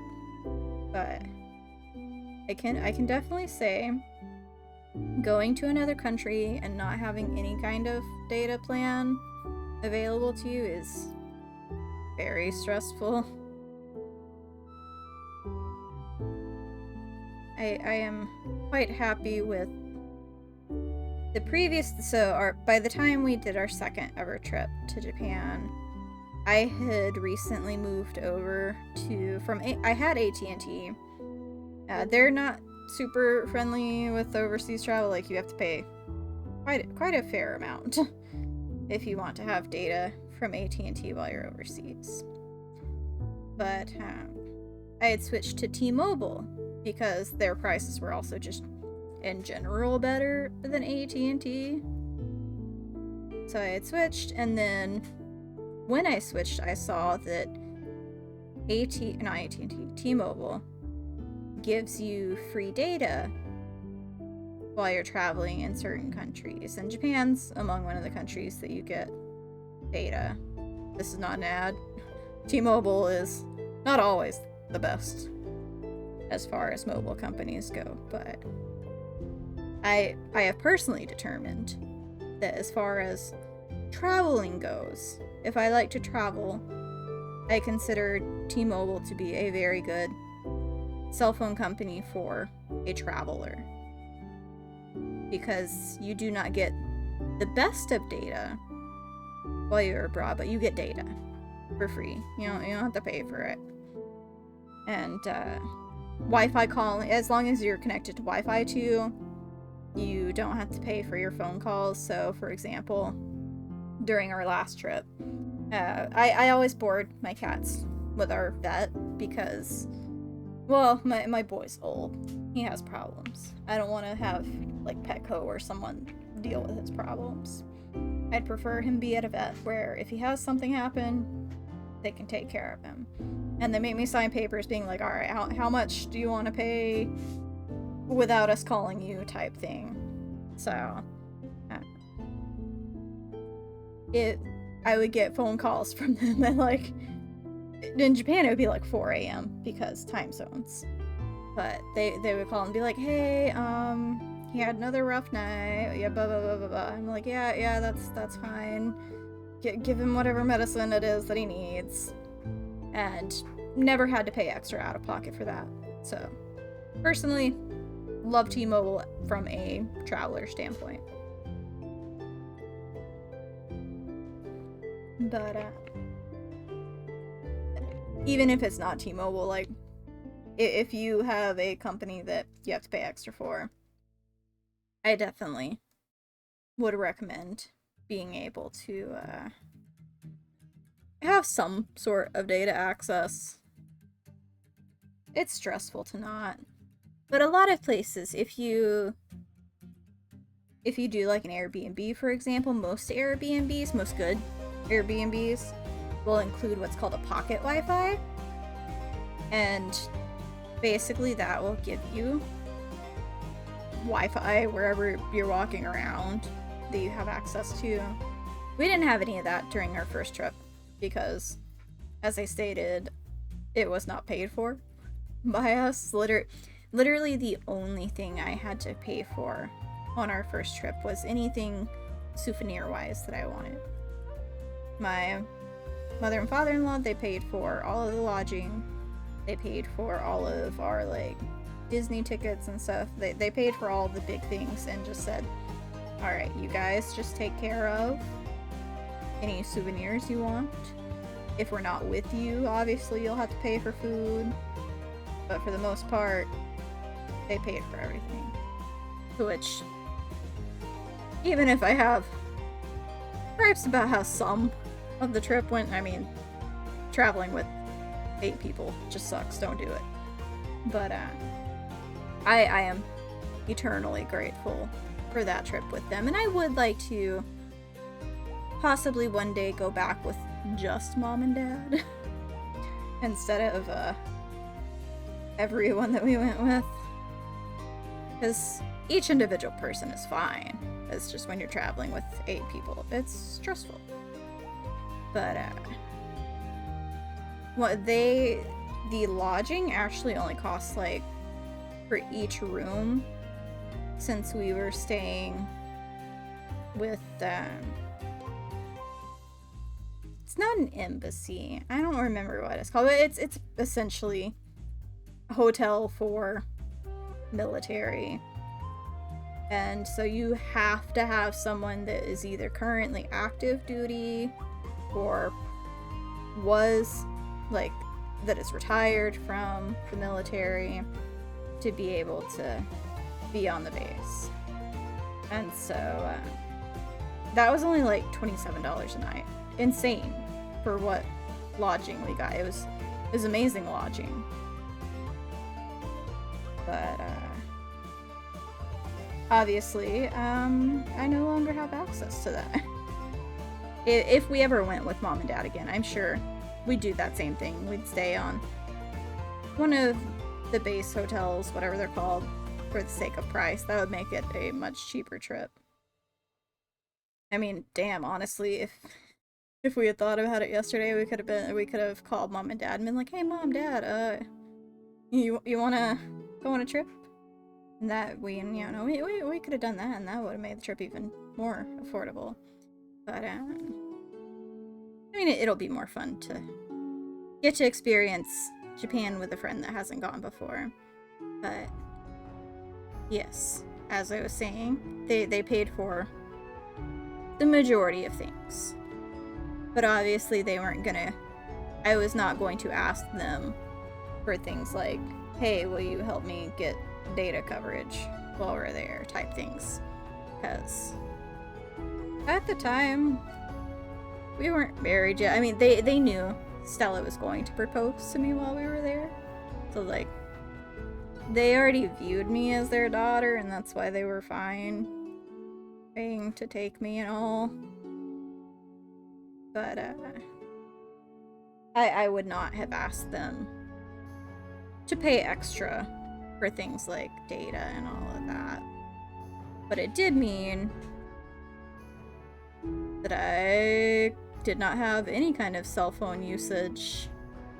What we would do, anytime we weren't with the parents, if we were trying to go somewhere, I had this Android tablet at the time. Technically, actually, I think it was Stella's, but she was letting me use it. But I would pull up on Google, I'd pull up Google Maps, route our path to wherever we wanted to go, and then I would just take screenshots of that, and then I would navigate us just using those screenshots. It worked for the most part. I got us to... There used to be, about an hour outside of Tokyo, there was an Aeon Mall that had a exhibit devoted to Toku heroes. Primarily, it was mostly Sentai and Kamen Rider. Actually, I think it was really just the two of them. But I believe it was called Hero World. But Stella really, really wanted to go. And so I researched and researched. I made sure to find us the right bus and everything ahead of time. And so even without any kind of cellular data, I got us to this mall about an hour away from Tokyo, got us to Hero World, and got to experience it, and then also like just go around the mall in general too. And then the only issue we ran into was once we were in the mall, I forgot which direction the bus was in, so it was like I don't know how we get back. I don't know where the bus is. How do we get back? But the wonderful thing about the majority of people in Japan is that they have been forced to learn English to a degree. And so while many are not fluent, you can typically, especially if you are in a major city like Tokyo, you can find someone that can at least understand you enough to help you out. So we went to, we at least were able to easily find the information booth, and none of the ladies at the information booth spoke fluent English, but I had a map of the mall with me and basically just like pointed toward the buses and everything, and with a little bit of effort she was able to understand that we were looking for where to go to get back to the bus stations. And so what she did was she took the map from me and she just drew on it. She put like a dot for where we currently were and then drew the path to take, and we got to the bus stop perfectly fine. So again, I think you could, in theory, get by in Japan, especially Tokyo in general, without any kind of data access. I wouldn't really advise it, having done it. Because there was that one, and then there was also, Stella wanted to go to this place called the Common Raider Diner. And again, I found all the information for it online. I was like, okay, yeah, okay, here's the information for it, here's the address, here's the times they're open, let me take screenshots, all of that. So, had down which bus route to take, well, not bus, which little train route to take. And so, I got us to Ikebukuro, because that's where it was. But then from there, we had to navigate using my screenshot maps. They're serviceable, but we did run into, at one point, we were standing around looking like dumb, confused foreigners. And there was this nice Japanese businessman walked up to us, fluent English, asked us where we were trying to go, and if he could help us out. Stella was terrified. She's like, oh god, we're dumb foreigners, and like, we're gonna get in trouble. Like, unsavory characters and all that. Because Ikebukuro is also not always the nicest area of Tokyo. If you've ever watched Durarara, you probably know that. But, so I was like, no, it's fine. Look at him. He's nice Japanese businessman. It's fine. And I talked to him. I was like, yeah, we're trying to get to the Common Raider Diner, and I held up my tablet with my maps, and he was like, oh, okay. You're going the right way. You're on the right track. Just keep going. Then once that you'll eventually get to a police box, it'll be on your left, blah blah blah. Turn here. So like, he gave us a quick rundown because more or less I had just gotten to a point where I wasn't sure where we were on the map. And he just was able to confirm, like, okay, yeah, we're still on the track. We're doing good. So, people are nice for the most part, as long as you're not being an asshole. Some foreigners are bad, but we have mostly had really good luck with people on our trips. I would really like to one day. I would really love. Our first trip, again, we ran into essentially a flea market in Akihabara, and we bought a ton of anime figures from this one guy that very clearly like won them from Crane Games or something. But he also spoke fluent English, and he struck up a conversation with us. He was like, "Hey, where are you guys from?" And so we told him, "Oh, we're from Texas, over in the U.S." And got to talking with him. He was like, "Oh, okay." And he was telling us that he wanted to come study in the States. He wanted to come study English. And we're like, "Buddy, your English is already real good." He was like, "Oh, thank you." But I'd really like to run into that flea market again one day. We haven't managed to find it again the past 2 times, but I would like to.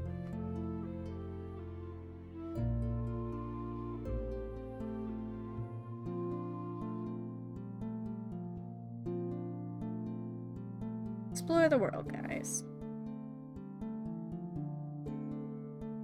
Don't be afraid just because you don't know a language, but also be respectful because you don't know the language. These days, I know, like, I can speak some Japanese, barely, but all that really matters is that you're respectful.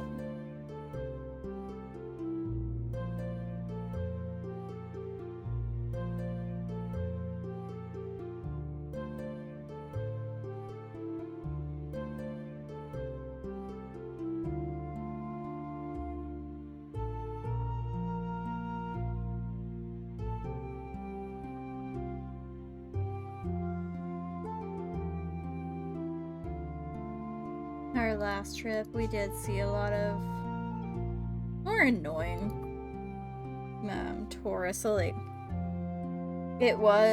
our last trip was shortly after they had finally opened up to tourism again, because obviously they closed borders during the pandemic, the height of the pandemic and all that. And once they finally opened, once I could get us a good deal, we went. And you were supposed to still mask up and everything back then. We saw a lot of annoying foreigners not. And it sucked to be like, I promise I'm not that kind of asshole. I am respectful. I am masking, I promise. I know it sucks to wear a mask.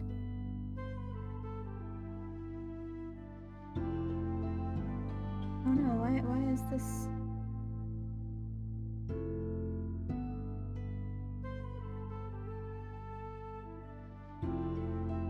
Okay, there's not supposed to be any shading on that, but that's fine. I can just erase that.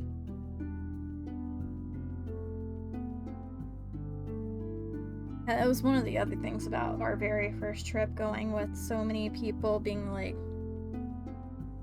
trying to get some of them to understand etiquette being different than it is in the States.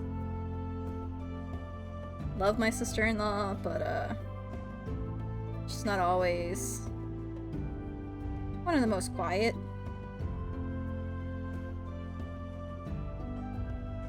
So that was one of the things we struggled with while traveling with her.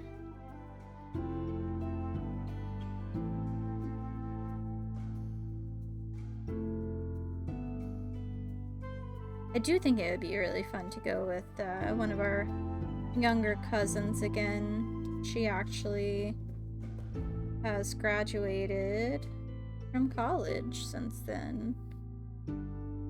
I wouldn't mind going back with her.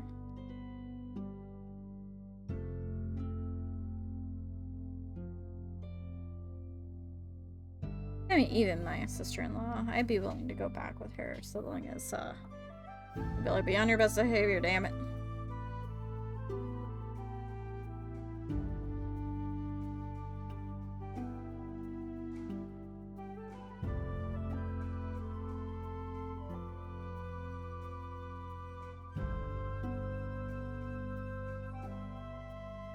Well, I know I am going to have to... I still need to do the hair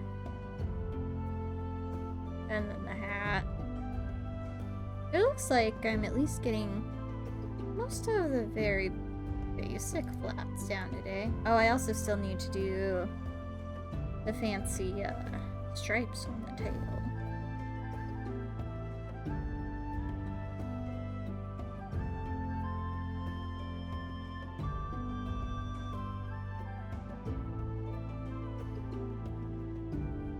I also missed a tiny bit of the shading on the ear.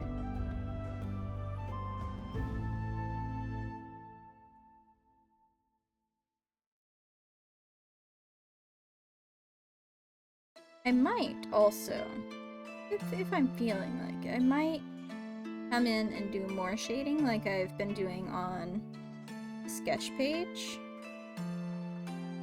I don't know. We'll see, because I was going all out on that one.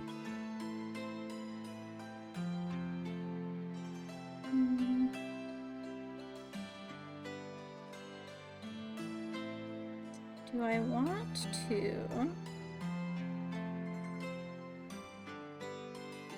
at least, like, color her sleeves?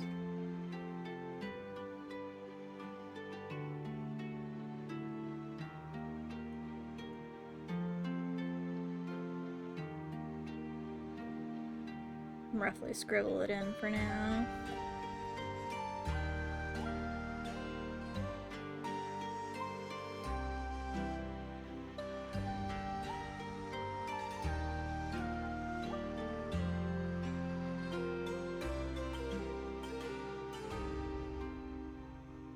Looks okay.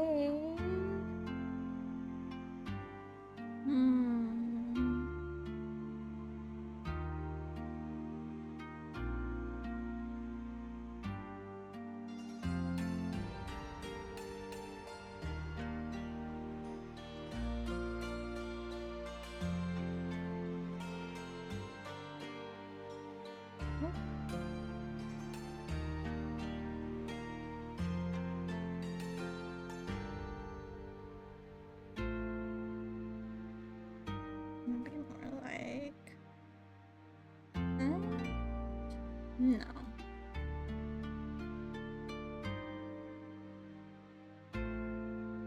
More like...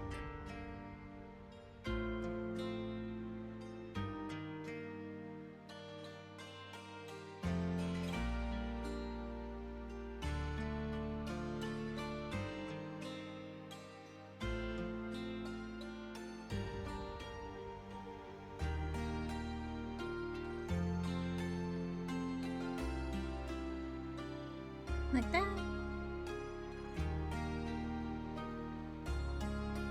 I don't know, I don't think I like splitting the color. Which I do think we'll just go with.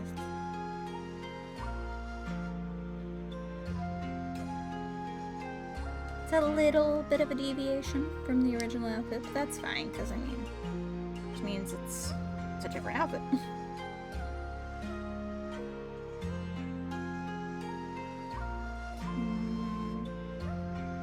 I don't want to go too terribly much later. So we do have stuff to get done today, but let's see if I can at least get some of... Can I get the pink of the hair penciled in?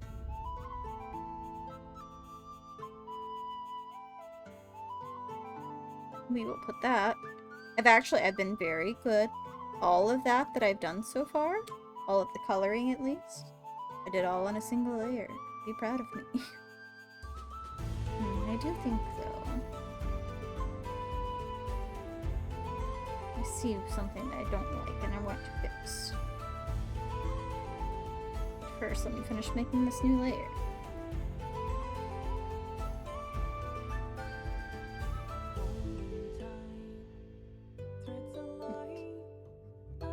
Make that a clip layer.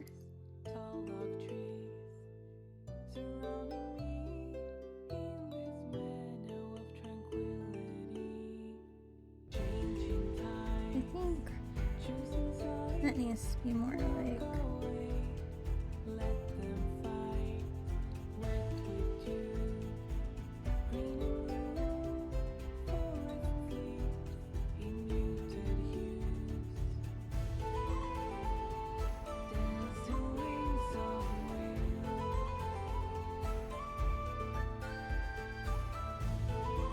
A more skilled artist. Oops, I already didn't mean to do that. A more skilled artist would, in fact, have this done by now.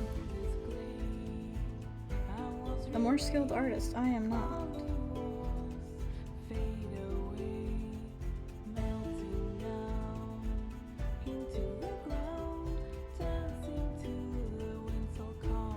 Oh, okay, that's what happened. I was like, why is it not coloring in this little dot? The opacity got turned down.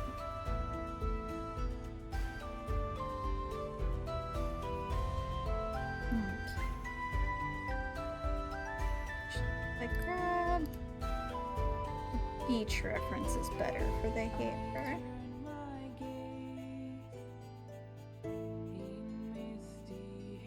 Because there is a color swatch that I can pick from.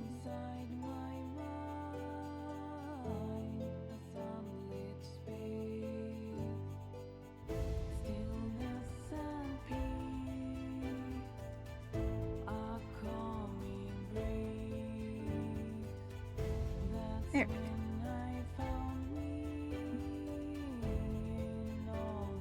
So, we will want to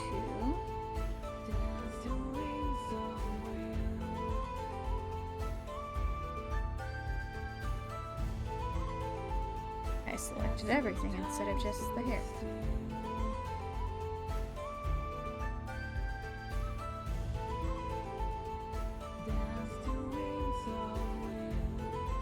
And we can cheat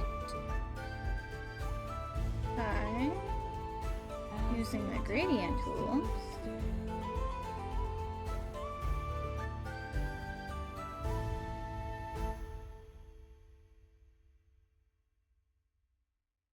Oh, that's the wrong direction though. That's still kind of cool though.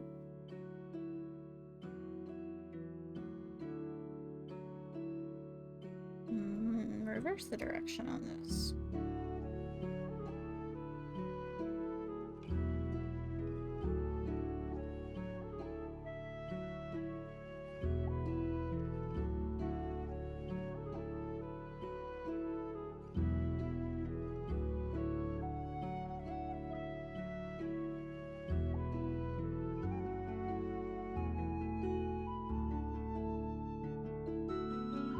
Oh, oops, that is the wrong layer.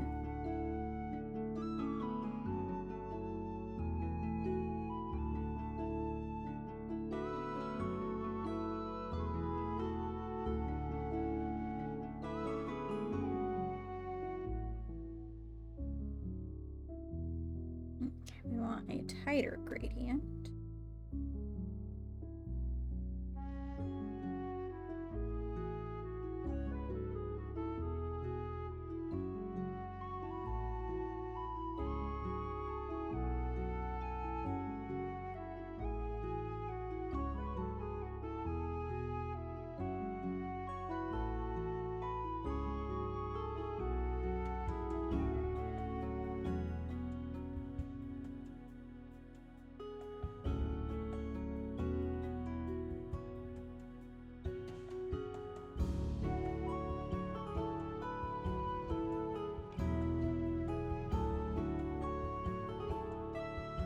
Oh, I'll say probably. Yes, I meant to make it a circle gradient.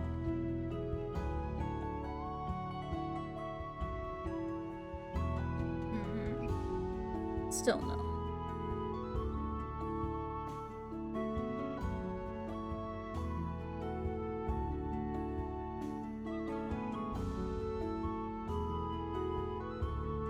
About that.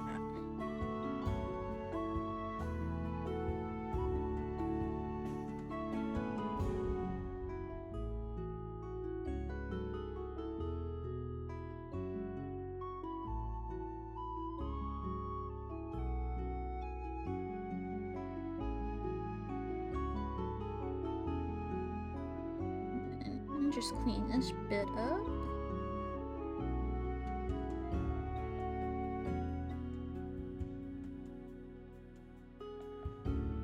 But also, let's see. Alright. That, and then make the opacity low.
Oh, motherfucker, I've been calling it. Oh, yep, I did that in the wrong layer.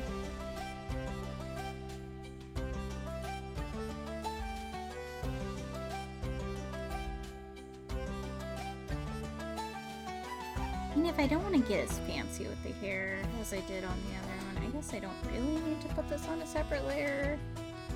I could just...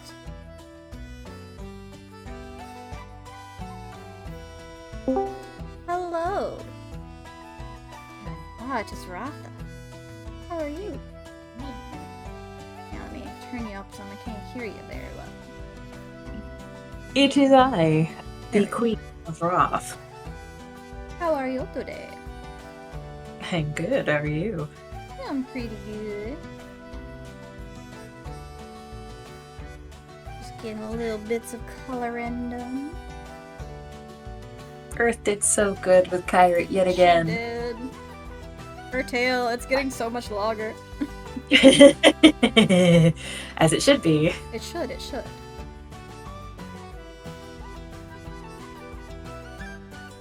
But how are you? Good. Oh lord. Computer, what are you doing? Okay, there we go. Sometimes the file size kills even a very expensive computer. The file size do be large. Yeah. Earth likes her large files. Mm-hmm. It do be large. Yeah, I was telling Chad earlier, we have officially planned a trip to Japan next year again. Whoa! Already? So soon? Yeah, I got tickets for like under 700.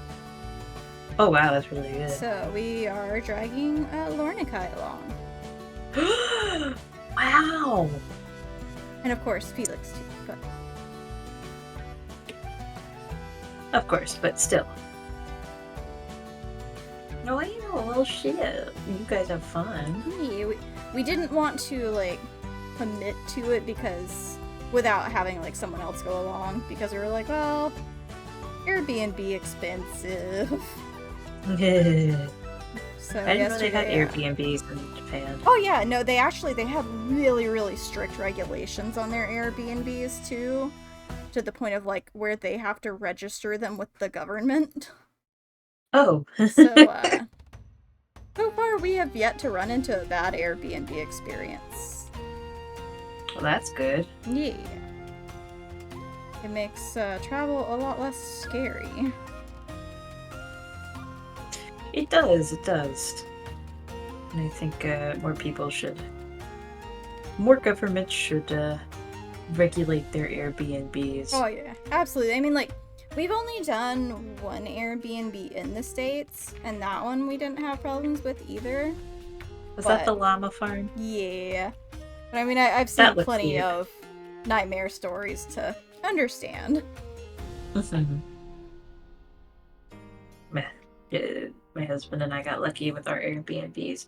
He had some really friendly ones. Like at first I was a little wigged out because they wanted to have dinner with us. Yeah. I'm like, what? No, mind your business. Mind your beeswax. Yeah. But then we actually hung out and chatted with them and they were really cool. I'm like, oh, okay, maybe this wasn't a bad idea. Yeah, the one at the llama and alpaca farm, that's definitely the one that we've had the most interaction with the host.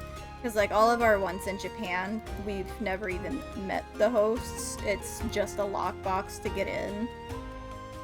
But, we had fun at the other one, so I wouldn't mind doing it again. Very nice, very nice. Yeah, like, we saw... There's this account we follow on Twitter that posts cheap airfare when they find it. And so they had posted earlier in the day there was airfare for it was 760 to Tokyo. And then later in the day they posted, oh, it's gotten even better. It's now you can get it for 660. And so that's when we were like, all right, let's see if any of the gang wants to go. That's fair. And then Colin was like, oh, well, you know, I've been thinking about doing it. And we're like, all right, buddy, well, get in voice chat, because we got to plan quick. Because, the deal is already gone. I'm not surprised. Yeah. Most of the time they do last at least 24 hours, but this one understandably went quick. I would like to go to Japan. One day. Yeah. I definitely highly recommend checking out Airbnbs if you do ever get to go. I think I will. The one we're going with, it's more expensive because we're using the same Airbnb as we did last time we went to Japan. They have raised their prices on it a considerable amount because originally, like, we booked it when Japan was first opening back up from the pandemic. So obviously the rates they were charging back then, they were expecting more of local guests. And then obviously, since Japan is now open to the world again, they have raised those prices. Yeah. But I think it's worth it. The Airbnb that we're going to is really nice. Like, it has two separate little, like, bedrooms, each of which have 2 beds. And then it has a living room. Like, it's an entire little house in the middle of Tokyo. That's pretty cool.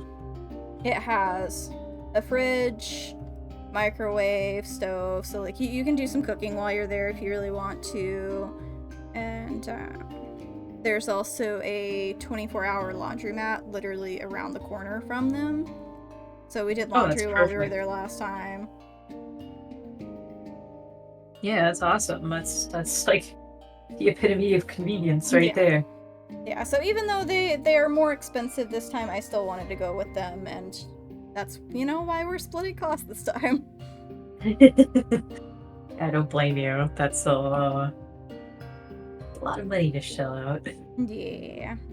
It's okay. For now, I've paid for the entire airfare for all 4 of us, as well as I booked the Airbnb, and then obviously Lornakai's gonna pay me back their half. Yeah. Of course. Mordecai is a good guy. Yeah. Just made it easier to go ahead and book it all at once. It makes sense too, because it's like, you're not like fuddling with the pages refreshing and so on and so forth. And then I get it. they will be able to just like come stay with us the night before, because oh boy, the flight, the latest departure to get that price was 8 a.m. That's how they get you. If you want the good prices, you gotta take the shitty times. So it's like you could leave the airport at 6 a.m., 7 a.m., or 8 a.m. So we picked 8 a.m. Yeah. I'm taking a trip to Wyoming. Ooh. And I leave at 4 o'clock in the morning. Ooh. But it was only like $300 to get there. Yeah, no, like that's good price. Yeah, of course there's like a layover in Dallas, because that's where they also get you with the layovers. Yeah. But you know what? I don't mind. If I'm a solo traveler, I don't mind the layovers. How long of a layover is it? It's like an hour, maybe okay. 2. That's not too bad then. Yeah. Yeah. That's not bad at all. If it was like if it was like a 5 or 6 hour layover or whatever, I'd be like, hey, you want to have like lunch or something? Well, it's a temptation. I'll have to go look at my return flight layover. Definitely with that short of one, definitely not. No, on I won't that be one staying at here. least. Yeah, but my return flight is longer, I think. I'll have to double check. Well, just let us know. I will. Because that might be fun. Yeah. I can show you all the good food places. Oops, I did not think to select where I was coloring. Whoopsies. I'm using my tablet. I'm being a good girl. You're being a good girl. I am.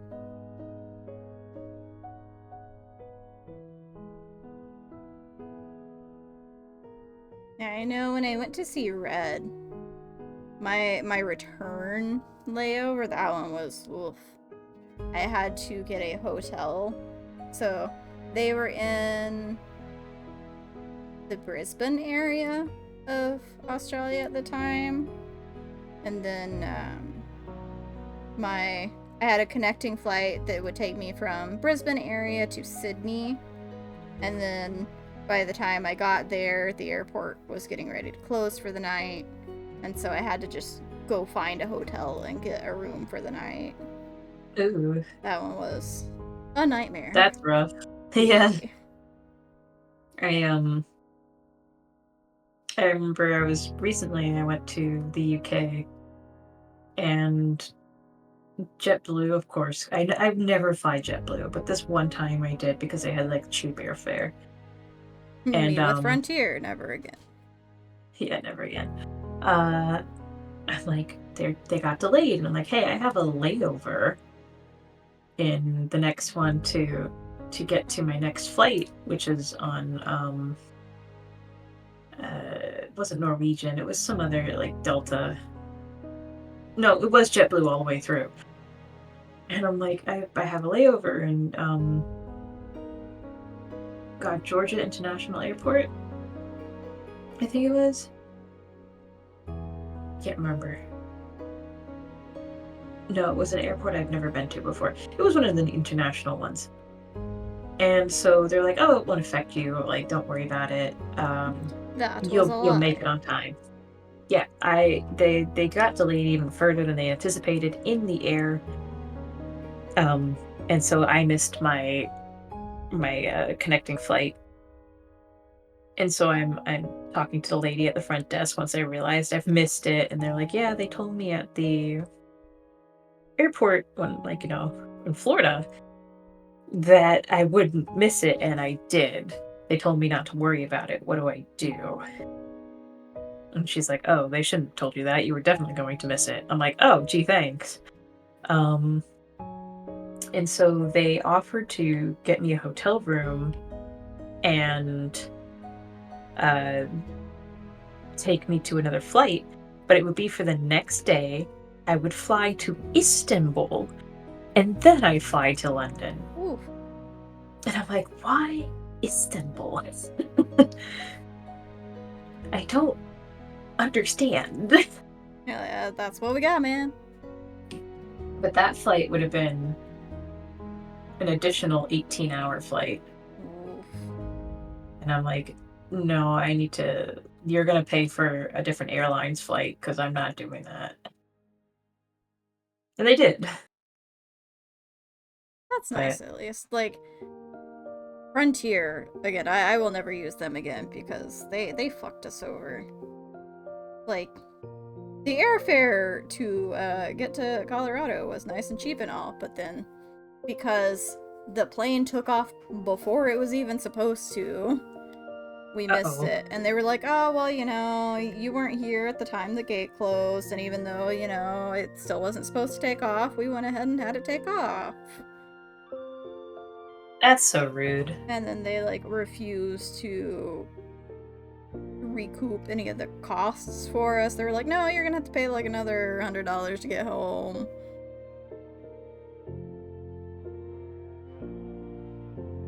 So beware of Frontier.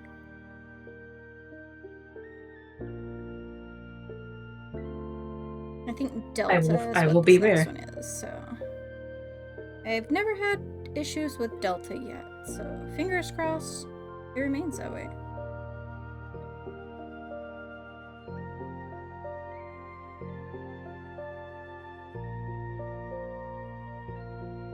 Fingers crossed. A lot of time to torture myself. Gotta force myself to color the hat.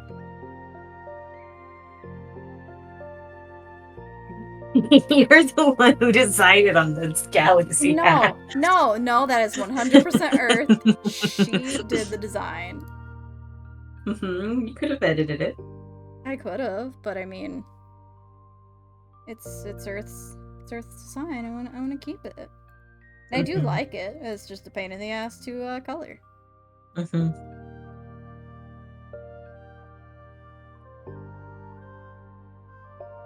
You can change it at any time.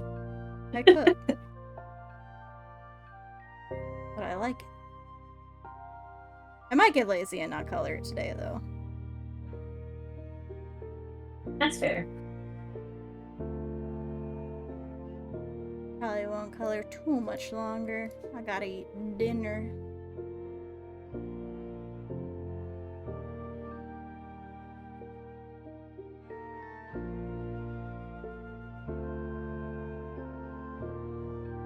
We'll see if I can at least manage to do some of the little tail stripes, though.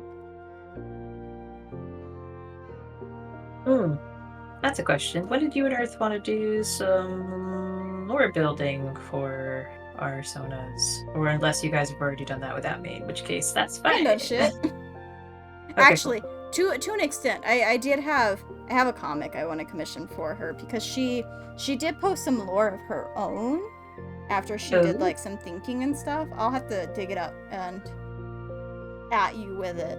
But she did post some lore for Ash that's very, very open-ended. But her posting the lore did give me an idea for a comic commission.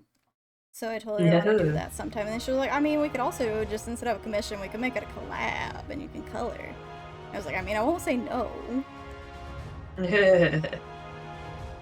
That's, never say no to a collab. Yeah, I like coloring. Thank God you do. Though I say this, and I'm currently attempting to paint again. I don't know why. Because I hate painting, but here I am again. You can do it. No, I can't. Yes, you can. No. Yes. No, I don't want to. But you have to. I don't have to do anything. True. I'm just choosing to do it because I apparently hate myself. Hi, buddy.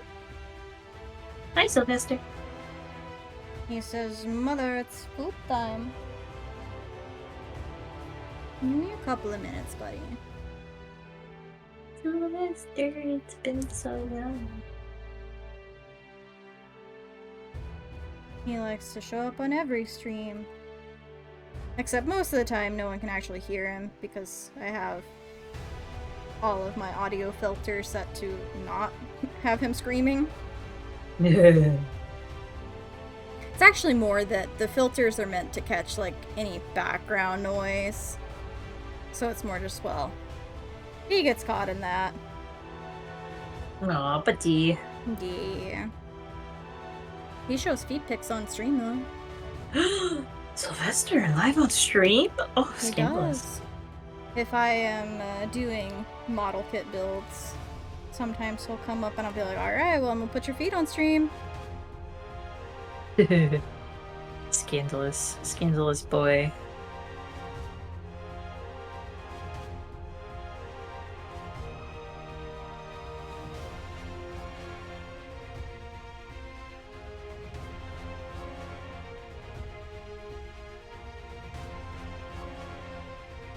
Scandalous.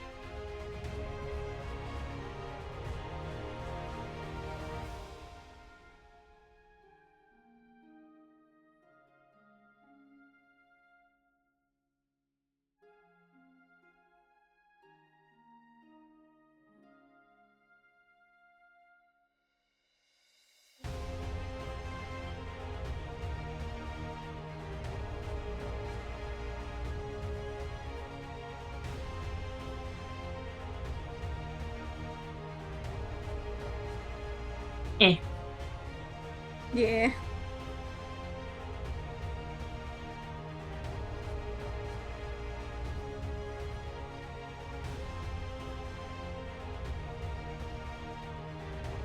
I did see the end result of the one you made for Tali, though. It looked really good.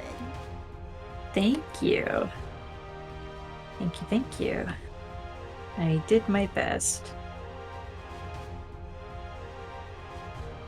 I need to finish up some commission. I need to finish up Chibi's commission. Poor guy has been waiting for so long, but my school has been kicking my ass. Luckily, he's very patient. I know, so I've heard, but I still feel bad. Understandable.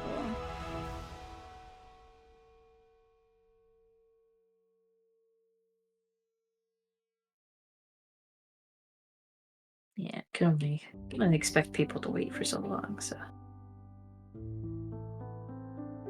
As long as you're within the time limit of when I can cancel if I have to, that's fine. Did you give me something? No, I'm just saying, like, that's my consideration of artists. Like, if someone's not responding to me and they're taking, like, if it's reached, like, 3 months, you bet I'm getting PayPal to cancel that shit. Yeah, but if an artist is responsive and is just like, oh, well, you know, school's been hell, that's different. Yeah. Yeah, no, I answered GB, so I'll probably see if I can get it done this week. Once my finals are done. Because I'm almost done. You're in the final stretch, man. Yeah, I'll finally get graduated. Oh, it's been so long. One of my workers actually just got approved for a master's program. So we are either going to be adjusting his schedule or it's possible I might lose him. We'll see. He gave me like what times he would need, but obviously I don't technically, like, as a supervisor to an extent, I can mess with schedules, but this is more than just a simple schedule change because he would be working part under me and part under the weekday supervisor, and so I've sent his information to my manager and I'm like, I would ideally like to accommodate him because, I mean, he's been working there almost as long as I have. He got hired just a couple of months after me. And so I was like, I would like to accommodate him rather than the opposite of like having to train a new person eventually. So I'm hoping my manager will be amiable Receptive to that, but yeah, we'll see. Because like the schedule he's hoping for is he would work on Friday and Monday. It would have him come in at 6 p.m. and then work for 6 hours and leave at midnight. And then Saturday and Sunday he would work his normal schedule, which is currently 7 a.m. to 7:30 p.m.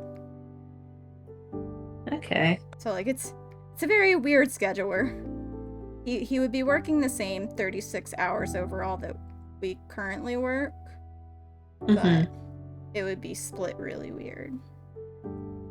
And I have no problem with it, but I mean, as long as your work's getting done. yeah.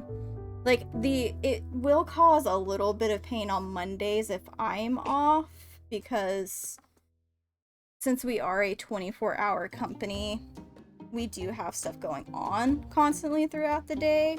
And if he isn't working Mondays and I'm not working Monday, that would mean there isn't anyone from 7:30 to 8 a.m. And one of our clients gets their results at 8 a.m. So, and then like, if I'm off, technically the next person doesn't come in until 10 a.m. Oh yeah, that's gonna cause some ripples in the waves. Yeah, but I know the person that comes in at 10 a.m., I've already talked to her and she said she would be willing. She's able to come in at 9 on most Mondays. She just has a son that she has to drop off at school. He's like really young, pre-K age, so all she has to do is make sure she at least is able to drop him off at school, and then she can come in early. But obviously if she gets stuck in traffic, she gets stuck in traffic. Yeah. But we'll see. Not much you can do about that, especially with school traffic. Yeah. I'm hoping though that we're able to adjust his schedule, because he's been around a long time, and while he has had rough times here and there, he is a really good worker, and I would like to be able to keep him around. He's the one that at one point was on leave for like a fucking year. Oh no. I think That's he had not like a good. mental breakdown at that time. Because, like I said, in general, he is a very good worker. But at that time, he was not doing so great. So I do think it was just like not a good mental state at the time and stuff. Yep. Sometimes it do be like that. Yeah. I understand that. I don't know if I like these stripes. I might redo them later. That's okay. Understandable. Oh dear God. Painting is hard. Life is a nightmare. That is true.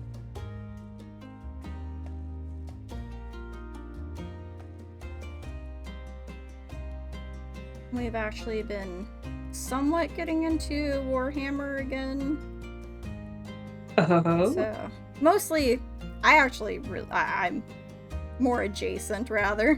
As usual, I'm on the sidelines while everyone else is playing things. But, some of our friends, they're all starting to play Kill Team, which is basically like, it's Warhammer but smaller armies, little combat units. So we are starting to get together occasionally and do little paint parties.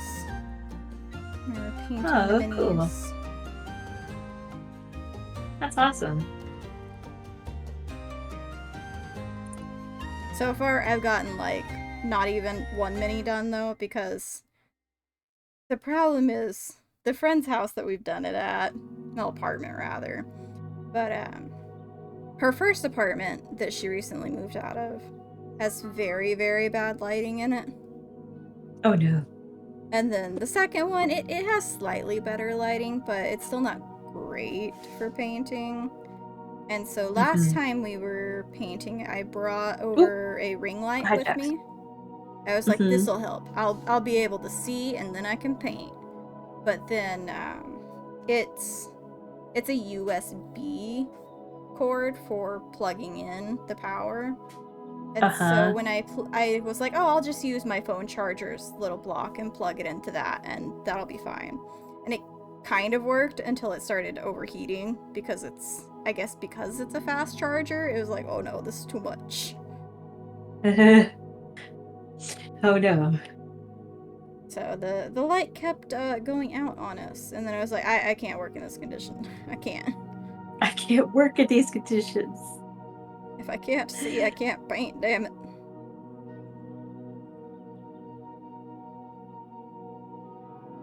Next time, though, I will bring the ring light again, and we will give it a second attempt with, like, a different charger.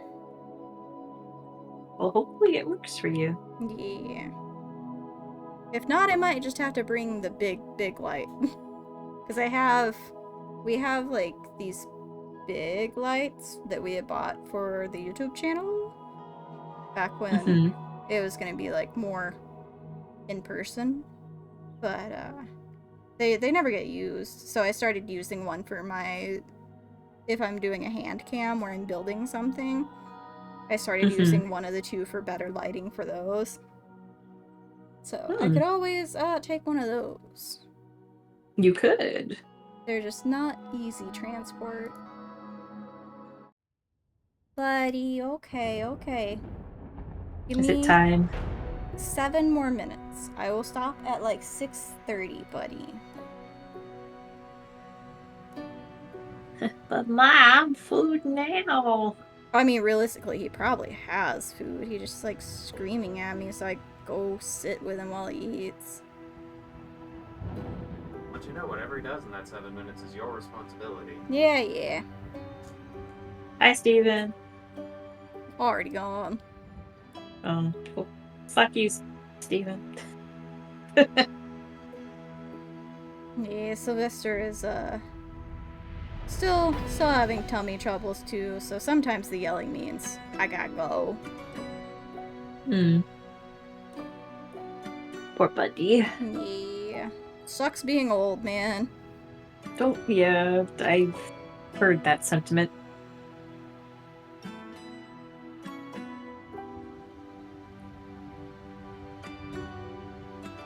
Heard that sentiment a lot recently.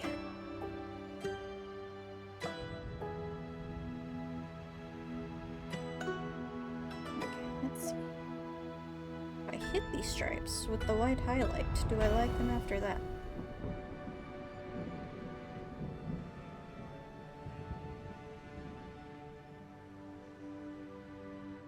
Hi, buddy. Yes. Hi, Sylvester. Stay off under my desk. If you look in the chat, there's a hey fuck you. Hey, fuck you too. Alright, buddy. I don't think I'm gonna get much else done anyways. Alright, well, I'll pop off. It's nice chatting with you. Thank you for joining me, and maybe I'll see you tomorrow for movies. Maybe. Depends. But I'll catch you later. Hey, Bye-bye. How do I leave? Oh. Alright, well. This is pretty much gonna be it for the day. I will make myself redo the tail stripes because I don't like them. They're okay. They could look better though. So I'll redo the tail stripes and then color the hat. And they'll mostly be done. There's some little bits here and there to do, but it's mostly done. In fact, let's turn the shading back on. And do the shading on the hat. That's okay. But yes, I will be back sometime tomorrow. We might play some games, or I might